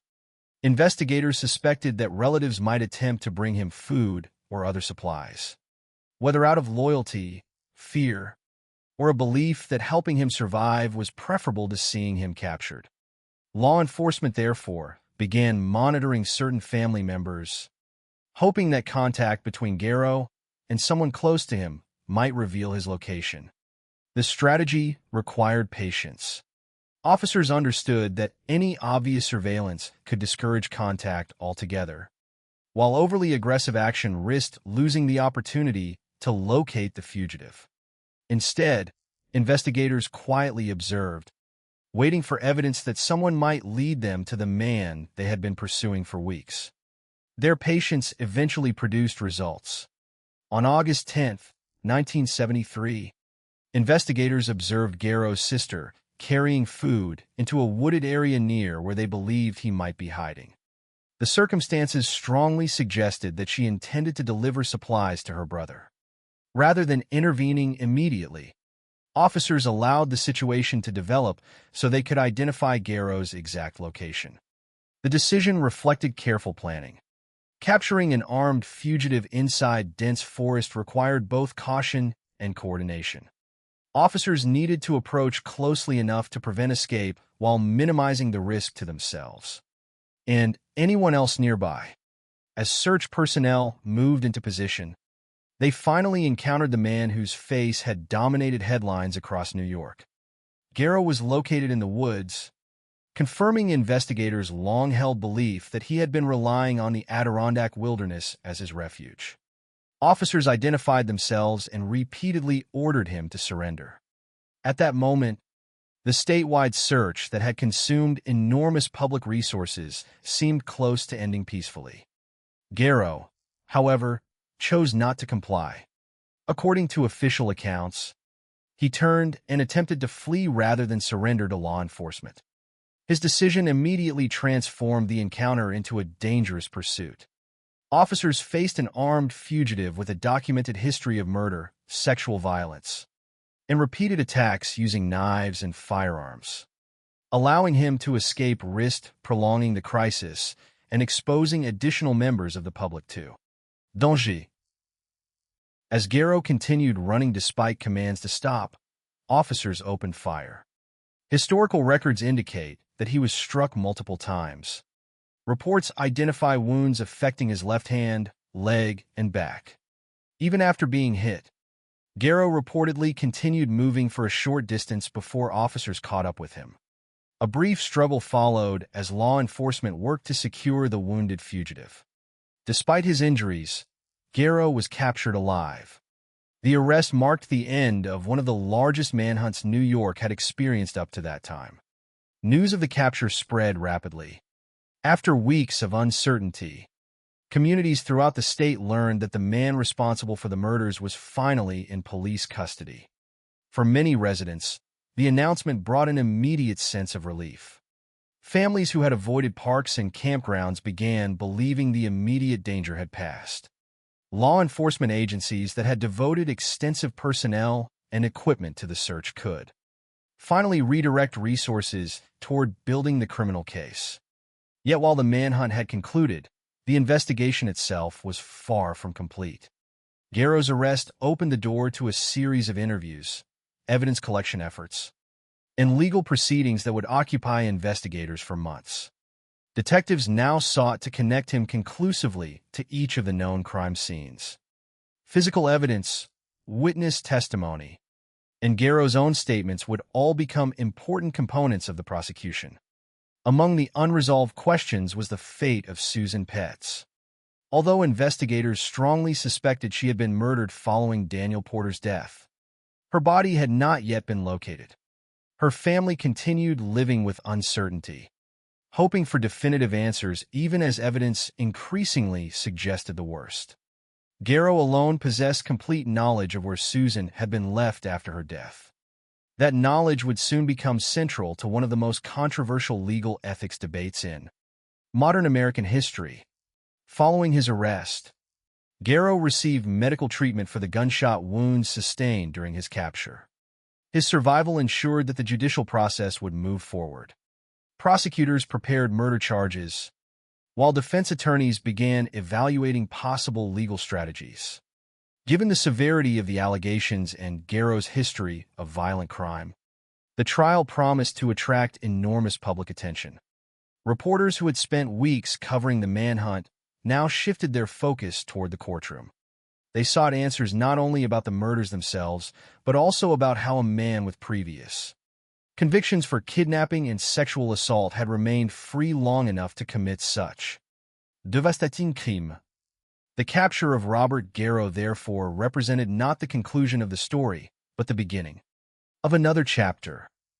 The forests of the Adirondacks were once again becoming quieter as search teams departed. Yet new questions emerged inside courtrooms, police interview rooms, and legal offices. Investigators believed they had finally stopped the violence. But the decisions made during the legal proceedings that followed, including one involving information shared between Garrow and his attorneys, would generate controversy that continues to be discussed in law schools and ethics courses decades later. Before those debates could unfold, however, prosecutors first had to convince a jury that Robert Garrow was criminally responsible for the murders that had brought fear to an entire state. Robert Garrow's capture on August 10, 1973, marked the end of the largest physical search in the case. But it also marked the beginning of a legal process that would prove almost as controversial as the crimes themselves. For investigators, the weeks of searching through forests, coordinating roadblocks, and following countless leads had finally produced the result they had sought since the first murders. Yet placing Garrow in custody did not automatically answer every question surrounding the case.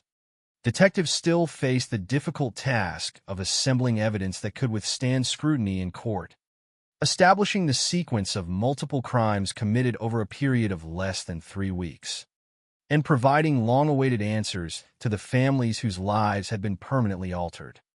At the same time, Garrow himself began preparing a defense that would shift public attention from the wilderness of the Adirondacks to the courtroom.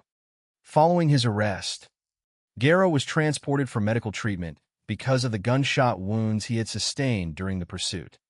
According to official accounts, he had been struck in the left hand, the leg, and the back after refusing repeated commands to surrender and attempting to flee into the forest. Although the injuries were serious, they were not fatal. Medical personnel stabilized his condition, allowing investigators to begin the lengthy process of interviewing him while prosecutors prepared formal charges. The image of the once elusive fugitive lying under guard in a hospital bed quickly appeared in newspapers across New York. Only days earlier, he had successfully avoided hundreds of officers across miles of wilderness. Now he was under constant supervision, no longer able to disappear into the forests that had protected him for weeks. For the families of the victims, however, relief remained incomplete. Alicia Hawk's family knew who had been arrested in connection with her daughter's murder, but that knowledge could not lessen their grief. Daniel Porter's relatives had learned of his death, yet they were still confronting the shock of losing a young man whose future had seemed so promising. Most painfully, Susan Petz's family still did not know where she was. Investigators strongly believed she had been murdered after Daniel, but without recovering her body, they could not provide the certainty every family seeks after a loved one disappears. Hope and despair existed side by side. Some clung to the possibility that Susan might somehow still be alive, while others feared that confirmation of her death was only a matter of time. Garrow alone knew exactly what had happened after he forced Susan deeper into the Adirondack wilderness. As detectives gathered evidence, prosecutors prepared the legal strategy that would eventually be presented before a jury. The charges against Garrow reflected the seriousness of the allegations. The state intended to prove that he was responsible for multiple murders committed during his violent spree in July 1973. Witness statements from the survivors of the Wells camping attack became particularly important. David Freeman, Nick Fiorello, and Carolyn Malinowski had survived an encounter that claimed the life of Philip Dombliski, and their testimony placed Garrow directly at the scene. Their detailed descriptions of his appearance, his weapons, and his actions during the attack significantly strengthened the prosecution's case. Physical evidence gathered during the investigation, combined with Garrow's movements throughout the Adirondack region, further connected him to the crimes. Yet as prosecutors focused on proving guilt, Garrow's defense team pursued a different strategy. Rather than denying that the crimes had occurred, the defense argued that Garrow should not be held fully criminally responsible because he suffered from mental illness. Insanity defenses have long represented one of the most complex areas of criminal law.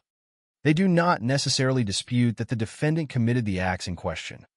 Instead, they ask whether the defendant's mental condition prevented him from understanding the nature or wrongfulness of those actions at the time they occurred. In Garrow's case, the defense sought to convince the court that mental illness rather than criminal intent explained his behavior. To evaluate that claim, psychiatric experts examined Garrow and provided professional assessments regarding his mental condition. Such evaluations formed an essential part of the judicial process. Courts rely on qualified experts to help juries understand complicated medical and psychological issues that lie beyond ordinary experience. Ultimately, however, expert testimony does not determine the verdict by itself. Jurors must weigh those opinions alongside all other evidence presented during the trial. In Garrow's case, despite psychiatric evaluations being introduced, the jury did not accept the argument that mental illness excused his actions. The prosecution presented a sequence of events demonstrating repeated acts of violence against multiple victims over a short period of time. The evidence showed that Garrow approached strangers, controlled them using weapons, attempted to conceal crimes, and repeatedly moved from one offense to another. After considering all of the testimony, the jury rejected the insanity defense. In 1974, Robert Garrow was convicted of murder and received a sentence of 25 years to life in prison. For many observers, the verdict represented justice after weeks of fear and months of investigation. Families of the victims had at least obtained legal recognition of responsibility, even though no sentence could restore the lives that had been lost. Yet even as the trial concluded, another issue emerged that would eventually become one of the most discussed legal ethics controversies in the United States. During the course of his legal representation, Garrow revealed information to his defense attorneys concerning the location of Susan Petz's body. According to the historical record, he disclosed where he had hidden her remains after killing her near Mineville. Rather than relying solely on his description, the attorneys personally went to the location and confirmed that Susan's body was indeed there. At that moment, they possessed information unknown to investigators, unknown to Susan's grieving family, and unknown to the public. The decision they faced would become extraordinarily difficult. Attorneys have a professional obligation to maintain the confidentiality of communications made by their clients. This principle, commonly known as attorney-client privilege, exists to ensure that individuals accused of crimes can communicate honestly with their lawyers while receiving legal representation. Without that protection, many legal experts argue defendants might withhold important information, undermining the fairness of the judicial process. Garrow's attorneys concluded that because they had learned the location of Susan's body through confidential communication with their client, they could not reveal it to law enforcement. They therefore remained silent. From a legal perspective, they believed they were complying with their professional obligations. From the perspective of Susan's family, however, the consequences were devastating. While the attorneys knew where her body lay, her relatives continued searching for answers, hoping that somehow she might still be found. Investigators likewise continued attempting to determine her fate without realizing that the information they needed already existed in the hands of the defense. Only after the legal proceedings concluded did authorities finally recover Susan's body from the abandoned mine shaft where Garrow had hidden it. The revelation that two attorneys had known the location for months generated immediate public controversy. Many people questioned how legal ethics could require silence when a grieving family desperately sought the truth about a missing loved one. Others argued that weakening attorney-client confidentiality would threaten fundamental principles of the justice system, affecting countless future cases beyond Robert Garrow's. The debate extended far beyond the details of one criminal prosecution. Law schools across the United States began discussing the case as a powerful illustration of the tension between professional responsibility and moral obligation. Decades later, the Garrow case continues to appear in courses examining legal ethics, not because the answer is simple, but because it forces students and practitioners alike to confront competing values that often resist easy resolution. Throughout these discussions, it is important to remember the individual whose absence lay at the center of the controversy. Susan Petz was not merely the subject of a legal debate. She was a young woman whose family spent months without knowing where she was or what had happened to her. The ethical questions raised by the attorney's decision remain significant, but they should never overshadow the human tragedy that gave rise to them. Behind every legal principle stood grieving parents, relatives, and friends searching for answers that remained just beyond their reach. By the conclusion of the trial, Robert Garrow had been convicted and sentenced, bringing formal legal accountability for the murders committed during his violent spree. Many believed that the case had finally reached its conclusion. Garrow was imprisoned, the immediate threat to the public had ended, and the victims' families could begin the long process of mourning without fear that he would strike again. Yet events inside the prison system would soon demonstrate that Garrow remained capable of manipulation. In the years following his conviction, he would make extraordinary claims about his physical condition, seek millions of dollars in compensation from the state of New York, and ultimately position himself for one final attempt to escape custody, an attempt that would bring his story to its violent end. By 1974, Robert Garrow had been convicted and sentenced to a prison term of 25 years to life for murder. For many New Yorkers, the verdict marked the close of a painful chapter. The terror that had gripped the Adirondack region during the summer of 1973 had subsided. The man responsible for the confirmed killings of Alicia Hawk, Daniel Porter, Susan Petz, and Philip Domblewski was behind bars, and the enormous manhunt that had dominated headlines was now part of recent history. Families still carried unimaginable grief, but there was at least the reassurance that Garrow would spend the foreseeable future under the control of the correctional system. It appeared that the danger he posed to the public had finally been contained. Yet Robert Garrow continued to generate controversy even after entering prison. Instead of accepting his sentence quietly, he soon became the center of another dispute, one that involved claims about his physical condition, a multi-million-dollar lawsuit against the state of New York, and questions about whether prison officials had underestimated his ability to manipulate those around him. The controversy began with the injuries Garrow had sustained during his capture in August 1973. As officers pursued him through the woods after he ignored repeated commands to surrender, they had opened fire, striking him in several parts of the body, including his left hand, his leg, and his back. Those wounds had required medical treatment immediately after his arrest, and Garrow later claimed that the care he received had been inadequate. According to his assertions, improper medical treatment following the shooting had left him permanently paralyzed. Garrow insisted that he could no longer walk and that his condition was the direct result of negligence by state authorities. These allegations became the basis of a legal claim in which he sought $10 million in compensation from the state of New York.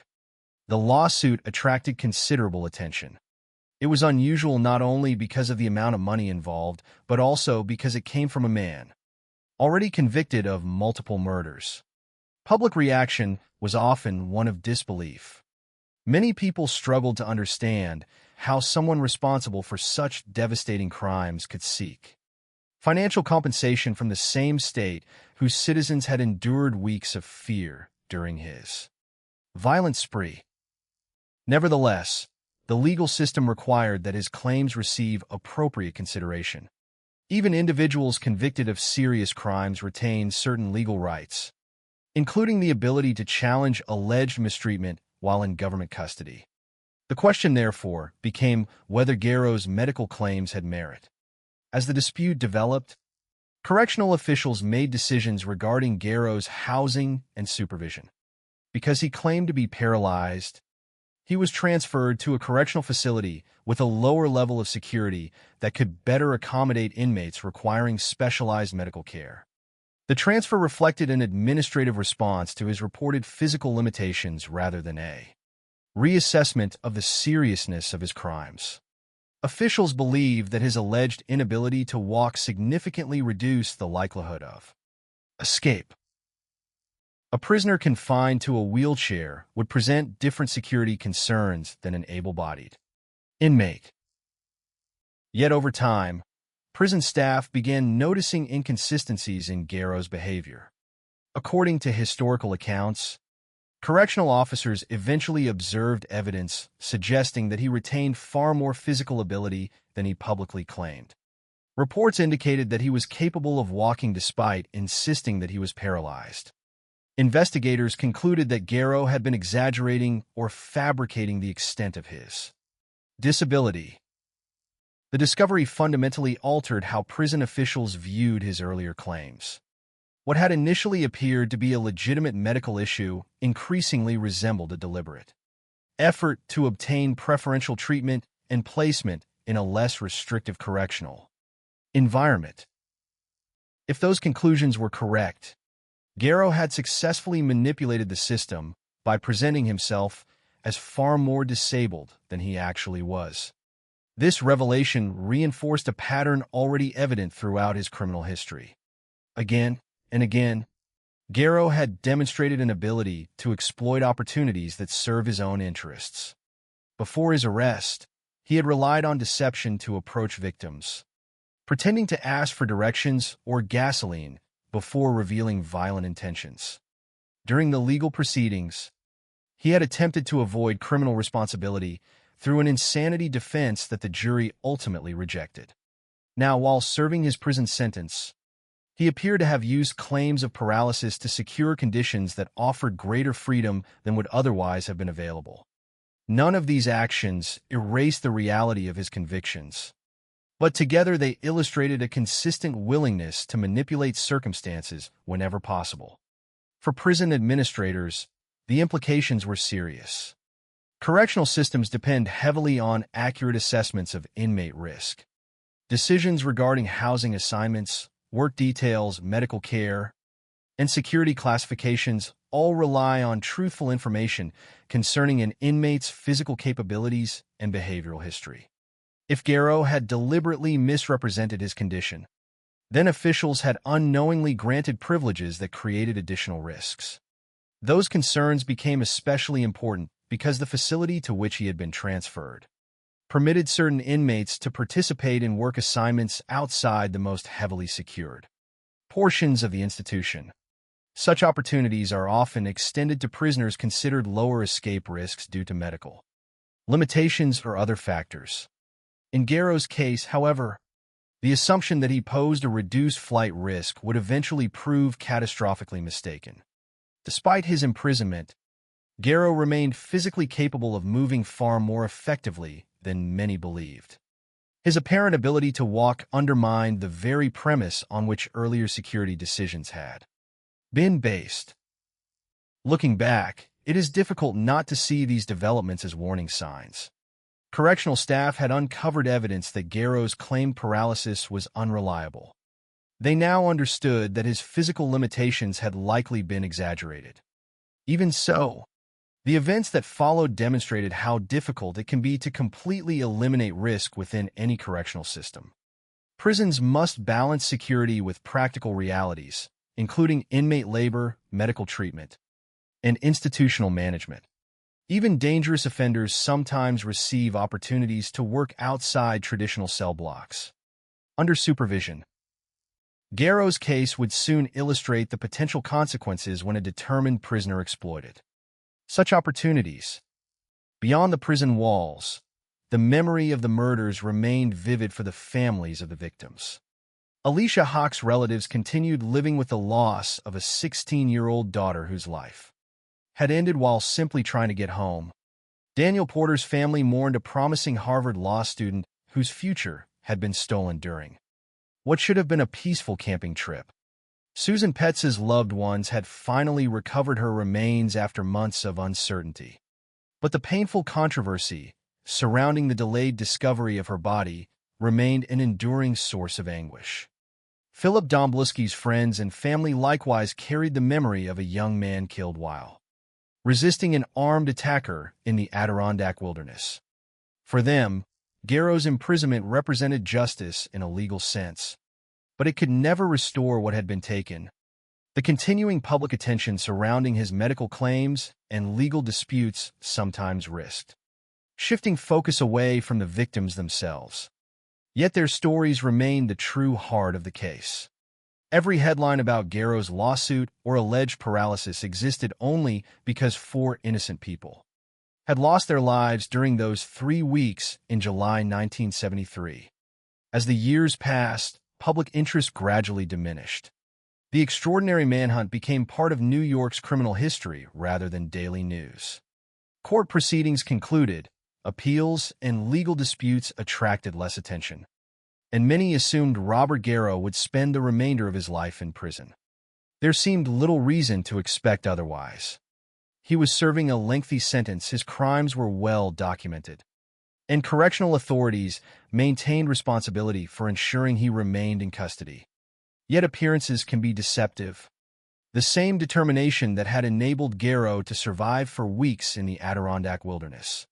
The same willingness to manipulate others for personal advantage. And the same refusal to submit peacefully during his original capture had not disappeared. They remained part of his character. On September 11th, 1978, 5 years after the murders that had shocked New York, those traits would surface one final time. During what appeared to be an ordinary work assignment outside the prison, Robert Garrow would seize an opportunity to escape. The resulting pursuit would unfold rapidly, ending not in another courtroom or another prison cell, but in a final confrontation with law enforcement that would permanently close one of the darkest chapters in the criminal history of New York State. By September 1978, Robert Garrow had spent 5 years behind bars. The fear that had once surrounded his name had faded from daily headlines. But the consequences of his actions remained permanent. The Adirondack wilderness was no longer filled with hundreds of officers searching for him. Newspapers no longer printed his photograph on a daily basis. And communities that had once lived under the shadow of uncertainty had returned to normal routines. Yet for the families of his victims, there was no true return to normal. The events of July 1973 had permanently divided their lives into a time before and after Robert Garrow entered their world. While Garrow remained imprisoned, the memories of Alicia Hawk, Daniel Porter, Susan Petz, and Philip Domblewski continued to exist beyond the legal documents and courtroom proceedings. Their names represented 4 individual lives interrupted by violence, not simply entries in a criminal case file. Meanwhile, inside the correctional system, Garrow continued demonstrating the same determination to control his own circumstances that had defined his actions throughout his criminal history. His claims of paralysis had failed to provide the permanent advantage he appeared to seek, but they revealed an important characteristic of his behavior: a willingness to manipulate situations whenever he believed doing so could benefit him. By 1978, authorities knew that Garrow had a history of deception, violence, and escape risk. Yet even with that knowledge, the prison system still faced the practical challenges of managing a long-term inmate. Correctional facilities are not designed simply to isolate prisoners forever without activity. In many institutions, inmates are assigned work responsibilities as part of daily operations, rehabilitation programs, and institutional management. Such assignments require security evaluations and decisions about which prisoners can safely participate. Garrow's previous claims about his physical condition had affected how officials viewed his abilities. Although authorities had discovered that he was not actually paralyzed, the circumstances surrounding his prison placement and work assignments created an opportunity that he would eventually exploit. On September 11th, 1978, Robert Garrow used one of those opportunities to escape. According to historical accounts, he fled while participating in outdoor work activities connected to the correctional facility. The escape demonstrated that, despite years passing since his original capture, Garrow remained capable of planning and acting decisively when presented with an opening. For prison officials, the escape immediately triggered the same type of emergency response that had characterized the 1973 manhunt. The circumstances were different, but the central concern was familiar. A dangerous man with a violent history was once again outside official control. Authorities understood the risk. This was not an ordinary escape involving an inmate seeking temporary freedom. This was Robert Garrow, a convicted murderer whose previous crimes had involved strangers, weapons, and unpredictable violence. The possibility that he could harm another person was immediately considered a serious threat. Law enforcement agencies moved quickly to locate him. The search did not reach the same enormous scale as the Adirondack manhunt 5 years earlier, but the urgency was similar. Officers knew that every hour mattered. Garrow had previously survived in wilderness areas for extended periods, and he had already demonstrated his ability to avoid capture while moving through difficult terrain. His experience as a fugitive made him especially dangerous. Investigators understood that he possessed the knowledge and determination required to remain hidden. If given enough time, as officers searched for him, memories of 1973 inevitably returned. The earlier manhunt had shown how challenging it could be to locate Garrow in rural environments. His ability to navigate forests, find concealment, and move without detection had frustrated hundreds of officers during his first escape from justice. Now, after years in prison, he was once again attempting to avoid capture. The difference was that authorities now understood exactly who they were pursuing. They were not searching for an unknown offender. They were looking for a convicted murderer with a proven record of violence. Eventually, law enforcement located Garrow. The confrontation that followed ended his escape attempt permanently. According to official accounts, officers ordered him to surrender. Garrow did not comply and was reportedly carrying a weapon. Authorities determined that his actions represented a threat, and officers opened fire. Robert Garrow was killed at the scene on September 11, 1978, at the age of 42. His death brought a final conclusion to the life of a man whose crimes had created fear across New York 5 years earlier. Unlike many criminal cases that end with years of appeals, prison disputes, or additional investigations, Garrow's story ended suddenly in the woods.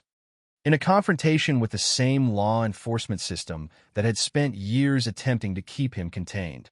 The official conclusion of the case, however, did not erase the questions that remained. Robert Garrow's death prevented any further courtroom examination of his actions and ended the possibility of additional testimony from him about other crimes or motivations. Investigators had confirmed 4 murders committed during his July 1973 spree, but there had always been speculation about whether additional crimes existed. Garrow had a long history of violence before 1973, including convictions involving kidnapping, assault, and sexual offenses. However, beyond the confirmed cases, investigators did not have sufficient evidence to officially connect him to other murders. The distinction between suspicion and proof remained important. A criminal history may suggest possibilities, but without evidence, those possibilities cannot become established facts. The legacy of Robert Garrow's crimes continued long after his death because the case raised questions that extended beyond the individual offender. One of the most significant involved the role of defense attorneys and the limits of attorney-client confidentiality. The controversy surrounding Susan Petz's body remained one of the most debated aspects of the case. The fact that Garrow's attorneys knew the location of her remains but did not reveal that information because they believed they were bound by professional confidentiality created a lasting discussion about competing responsibilities within the legal system. On one side was the principle that defendants must be able to communicate honestly with their attorneys. On the other was the profound human need of families to know what happened to their loved ones. The Garrow case became a powerful example of how legal principles can collide with moral questions that have no simple answers. It continues to be discussed because it forces society to confront difficult issues about justice, responsibility, and the role of law in situations involving extreme human suffering. Yet while the legal debate remains significant, the center of the story must always return to the victims. The crimes of Robert Garrow are not remembered because of his ability to evade capture, his courtroom strategies, or his attempts to manipulate prison officials. They are remembered because 4 people lost their lives. Alicia Hawk was 16 years old when she was killed while trying to get home. Daniel Porter was 23 when a camping trip became a deadly encounter in the forest. Susan Petz endured days of captivity before being murdered while attempting to escape.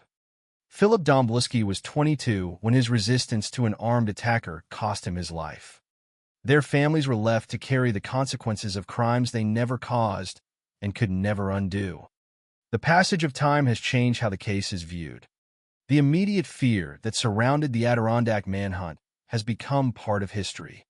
The newspaper headlines have become archived records. The helicopters, search teams, and roadblocks that once dominated the region are long gone. But the human impact remains. The Garrow case serves as a reminder of how quickly ordinary moments can become tragedies and how the effects of violent crime continue long after the offender is gone. It also demonstrates the importance of examining not only the actions of criminals, but the systems, decisions, and circumstances surrounding those actions. Robert Garrow was responsible for his own choices. His background is history of violence, and the crimes he committed shaped the path that ultimately led to his death. Understanding those factors does not excuse his actions. Instead, it provides context for examining how a person with a record of serious offenses continued to pose a danger and how institutions responded to that danger. The story of Robert Francis Garrow remains one of New York's most disturbing criminal cases because it combines a brief but devastating killing spree, one of the largest manhunts in the state's history, and legal controversies that continue to challenge ideas about justice. His life ended in 1978, but the questions raised by his crimes continue to be examined decades later. Most importantly, the memory of the case endures through the victims whose lives were taken and the families who continued living with the consequences of those losses. The death of Robert Garrow on September 11, 1978, brought an official end to one of the most disturbing criminal cases in New York history. The man who had once forced an entire region into fear, who had disappeared into the Adirondack wilderness while hundreds of officers searched for him, and who had spent years challenging the system that imprisoned him, was gone. There would be no further trials, no additional testimony from Garrow, and no opportunity for investigators to question him about every suspicion surrounding his life of crime. His death closed the final chapter of his personal story, but the case itself continued to generate discussion, analysis, and controversy for decades afterward. Unlike many criminal cases that fade into obscurity after the offender is gone, the Garrow case remained relevant because it raised questions far beyond the murders themselves. It became a story about failures of prevention, the challenges of managing dangerous offenders, the responsibilities of defense attorneys, and the lasting impact of violent crime on victims' families. At the center of all those discussions, however, remained the 4 confirmed victims whose lives ended during a brief but devastating period in July 1973. Before Robert Garrow became known as a notorious killer, he was already a person with a long history of violence and criminal behavior. His childhood in Dannemora, New York, was marked by instability and abuse. According to accounts from his siblings, their home was frequently violent, with a father who struggled with alcohol and used severe physical punishment against the children. Such experiences formed part of the background that investigators and later observers examined when attempting to understand how Garrow developed into a violent offender. However, his childhood circumstances did not determine his future. Many people experience difficult childhoods without committing crimes. The significance of Garrow's background lies not in providing an excuse for his actions, but in understanding the combination of personal choices, criminal behavior, and escalating violence that ultimately led to murder. From adolescence onward, Garrow repeatedly demonstrated dangerous behavior. He left school early, became involved in theft and fights, and spent time in juvenile institutions. As an adult, his criminal record continued to grow. He was convicted of offenses involving assault, kidnapping, and sexual violence. By the time of his 1973 killing spree, he was not an unknown individual suddenly transformed into a murderer. He was a repeat offender whose previous actions had already demonstrated a willingness to harm others. This history became one of the most troubling aspects of the case. Many people later questioned how someone with such a record had remained free long enough to commit the murders that followed. That question became part of the broader examination of the criminal justice system after the case received national attention. The events of July 1973 unfolded with shocking speed. In less than 3 weeks, 4 people were killed. Alicia Hawk, only 16 years old, became the first confirmed victim. She was attempting to get home when Garrow offered her a ride. Instead of helping her, he isolated her, assaulted her, and killed her when she tried to escape. Her death revealed the immediate danger Garrow represented. But at the time, investigators did not yet know they were dealing with a man who would continue killing. Daniel Porter and Susan Petz became the next victims. Their deaths transformed the case from an individual investigation into a larger emergency. Daniel, a Harvard law student, and Susan, his girlfriend, had gone into the Adirondack wilderness expecting an ordinary camping experience. Instead, they encountered a stranger who would change their lives forever. Daniel was murdered while trying to protect Susan. Susan endured days of captivity before being killed while attempting to escape. Their case later became the foundation for one of the most controversial legal ethics debates in American history because of the information Garrow shared with his attorneys regarding the location of Susan's remains. Philip Domblewski became the final confirmed murder victim during Garrow's spree. His death occurred during an attack on a group of young campers near Wells, New York. Unlike earlier victims, however, the presence of survivors changed the direction of the investigation. David Freeman, Nick Fiorello, and Carol and Malinowski escaped and provided investigators with direct eyewitness accounts.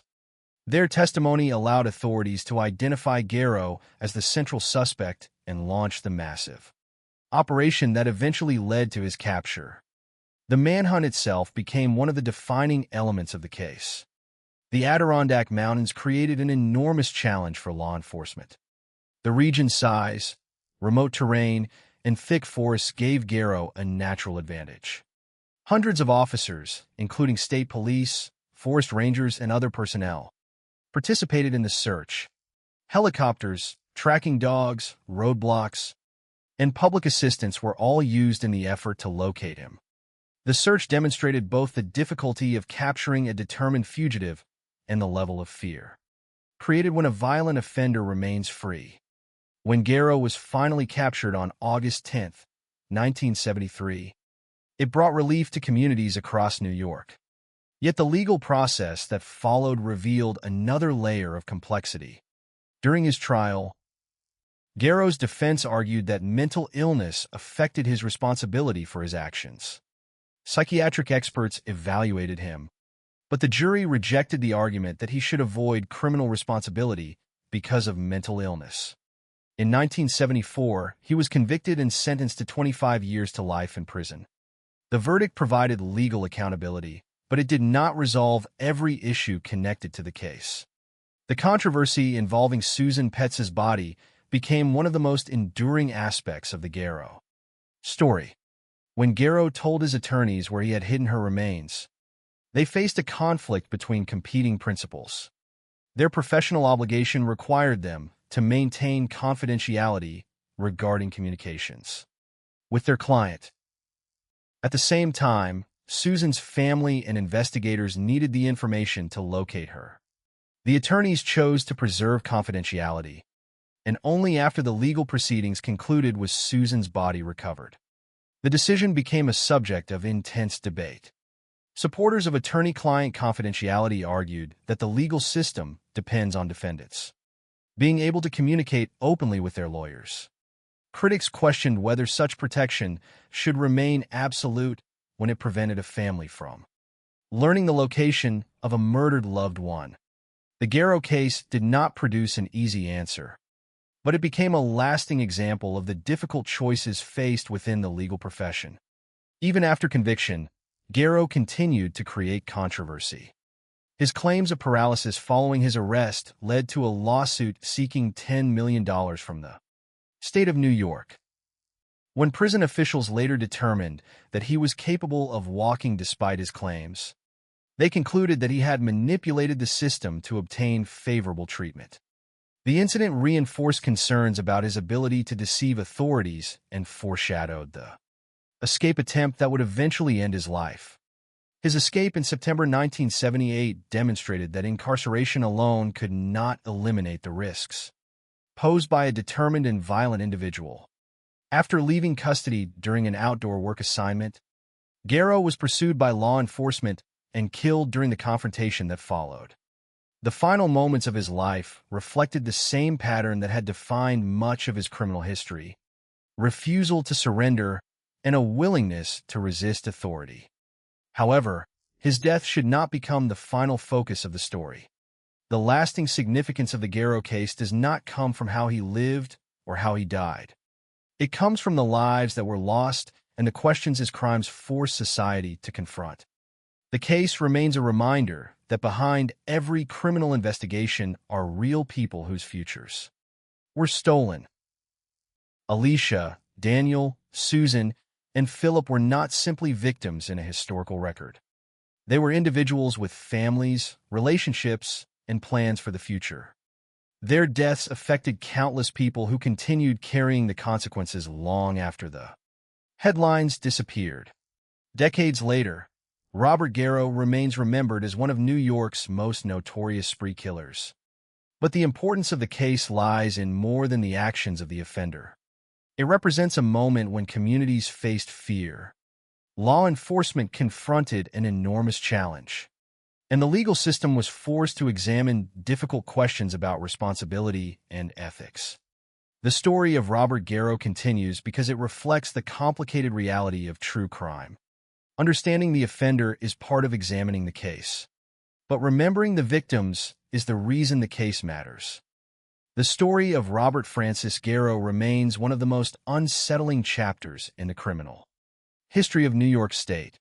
More than 5 decades after the events of July 1973, the case continues to be studied not only because of the violence itself, but because of the many questions surrounding it.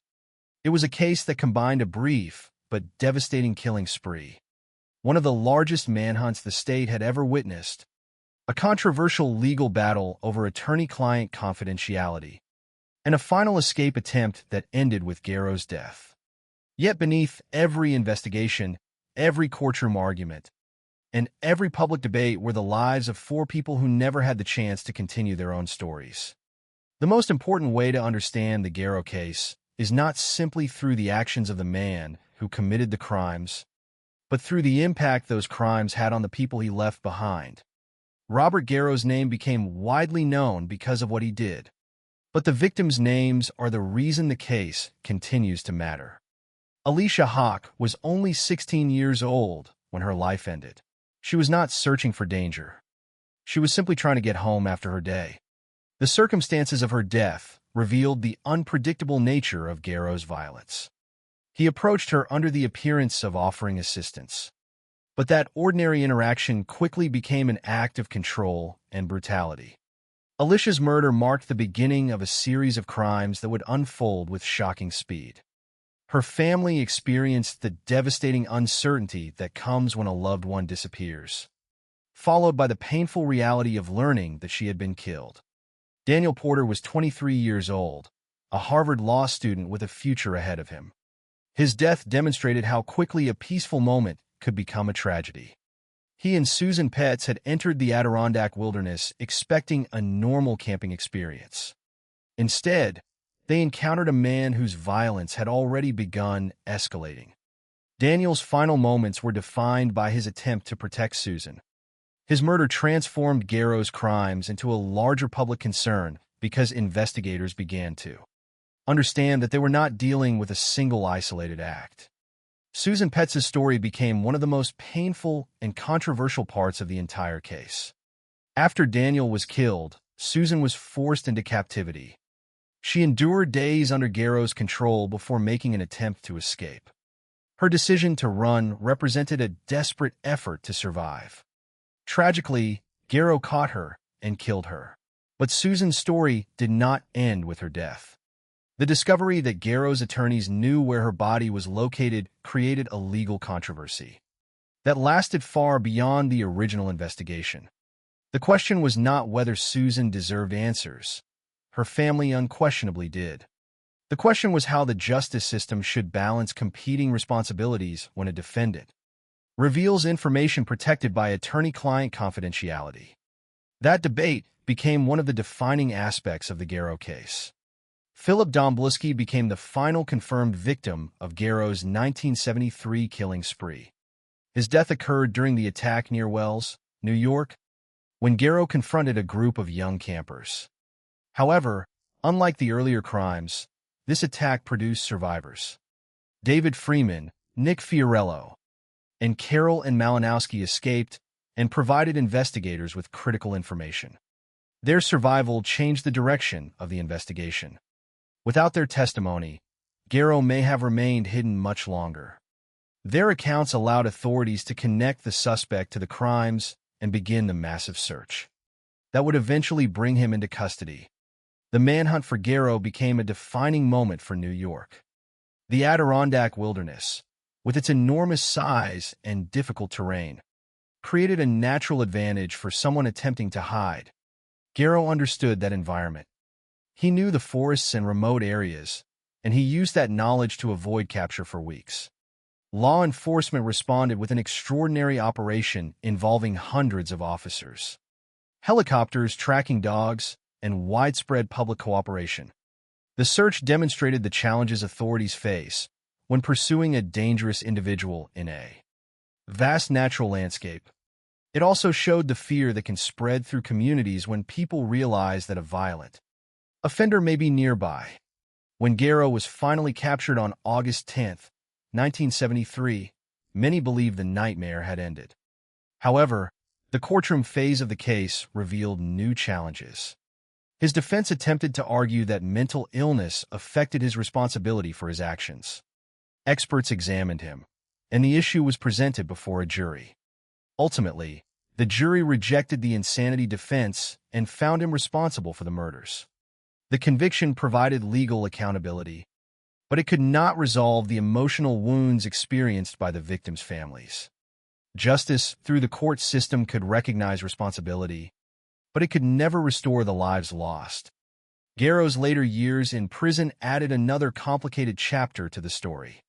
His claim that he had been paralyzed after being shot during his arrest led to a lawsuit against the state of New York. When officials later determined that he was capable of walking, they concluded that he had been pretending to be disabled. This episode reinforced a pattern that had appeared throughout his life: the ability to manipulate circumstances to serve his own interests. His final escape attempt in 1978 proved that his determination to control his situation had not disappeared. While working outside the prison, Garrow escaped custody. A subsequent search located him, and when he refused to surrender and was believed to be armed, officers opened fire. He died at the age of 42. His death ended the possibility of further crimes by Garrow, but it did not erase the consequences of those already committed. The legacy of the Robert Garrow case exists in several different forms. For law enforcement, it remains an example of the challenges involved in tracking a dangerous fugitive through difficult terrain. For legal professionals, it remains a significant case in discussions about the limits of attorney-client confidentiality. For communities, it represents a moment when fear transformed familiar landscapes into places of uncertainty. And for the families of the victims, it remains a personal tragedy that cannot be measured by court documents or historical records. Perhaps the most important lesson from the case is the importance of remembering the victims as complete human beings. In many criminal stories, public attention naturally focuses on the offender, their background, their actions, and their eventual fate. While understanding offenders can help explain how crimes happen, it should never overshadow the people who suffered because of those crimes. Alicia Hawk, Daniel Porter, Susan Petz, and Philip Domblewski were not simply names connected to a famous case. They were individuals with families, friendships, and futures that ended far too soon. Their lives mattered before they became part of a criminal investigation, and their memories continue beyond the actions of the person who harmed them. Robert Garrow's story is ultimately a story about violence, accountability, and the difficult questions that arise when society confronts extreme criminal behavior. It is a reminder that justice involves more than capturing an offender or reaching a verdict. It also involves recognizing the human cost of crime and ensuring that the victims remain at the center of the narrative. The forests of the Adirondacks have long since returned to peace. The search teams are gone, the roadblocks have disappeared, and the headlines have become historical records. But the story remains because the questions it raised continue to matter. How can society prevent violence before it happens? How should institutions respond to individuals who repeatedly demonstrate dangerous behavior?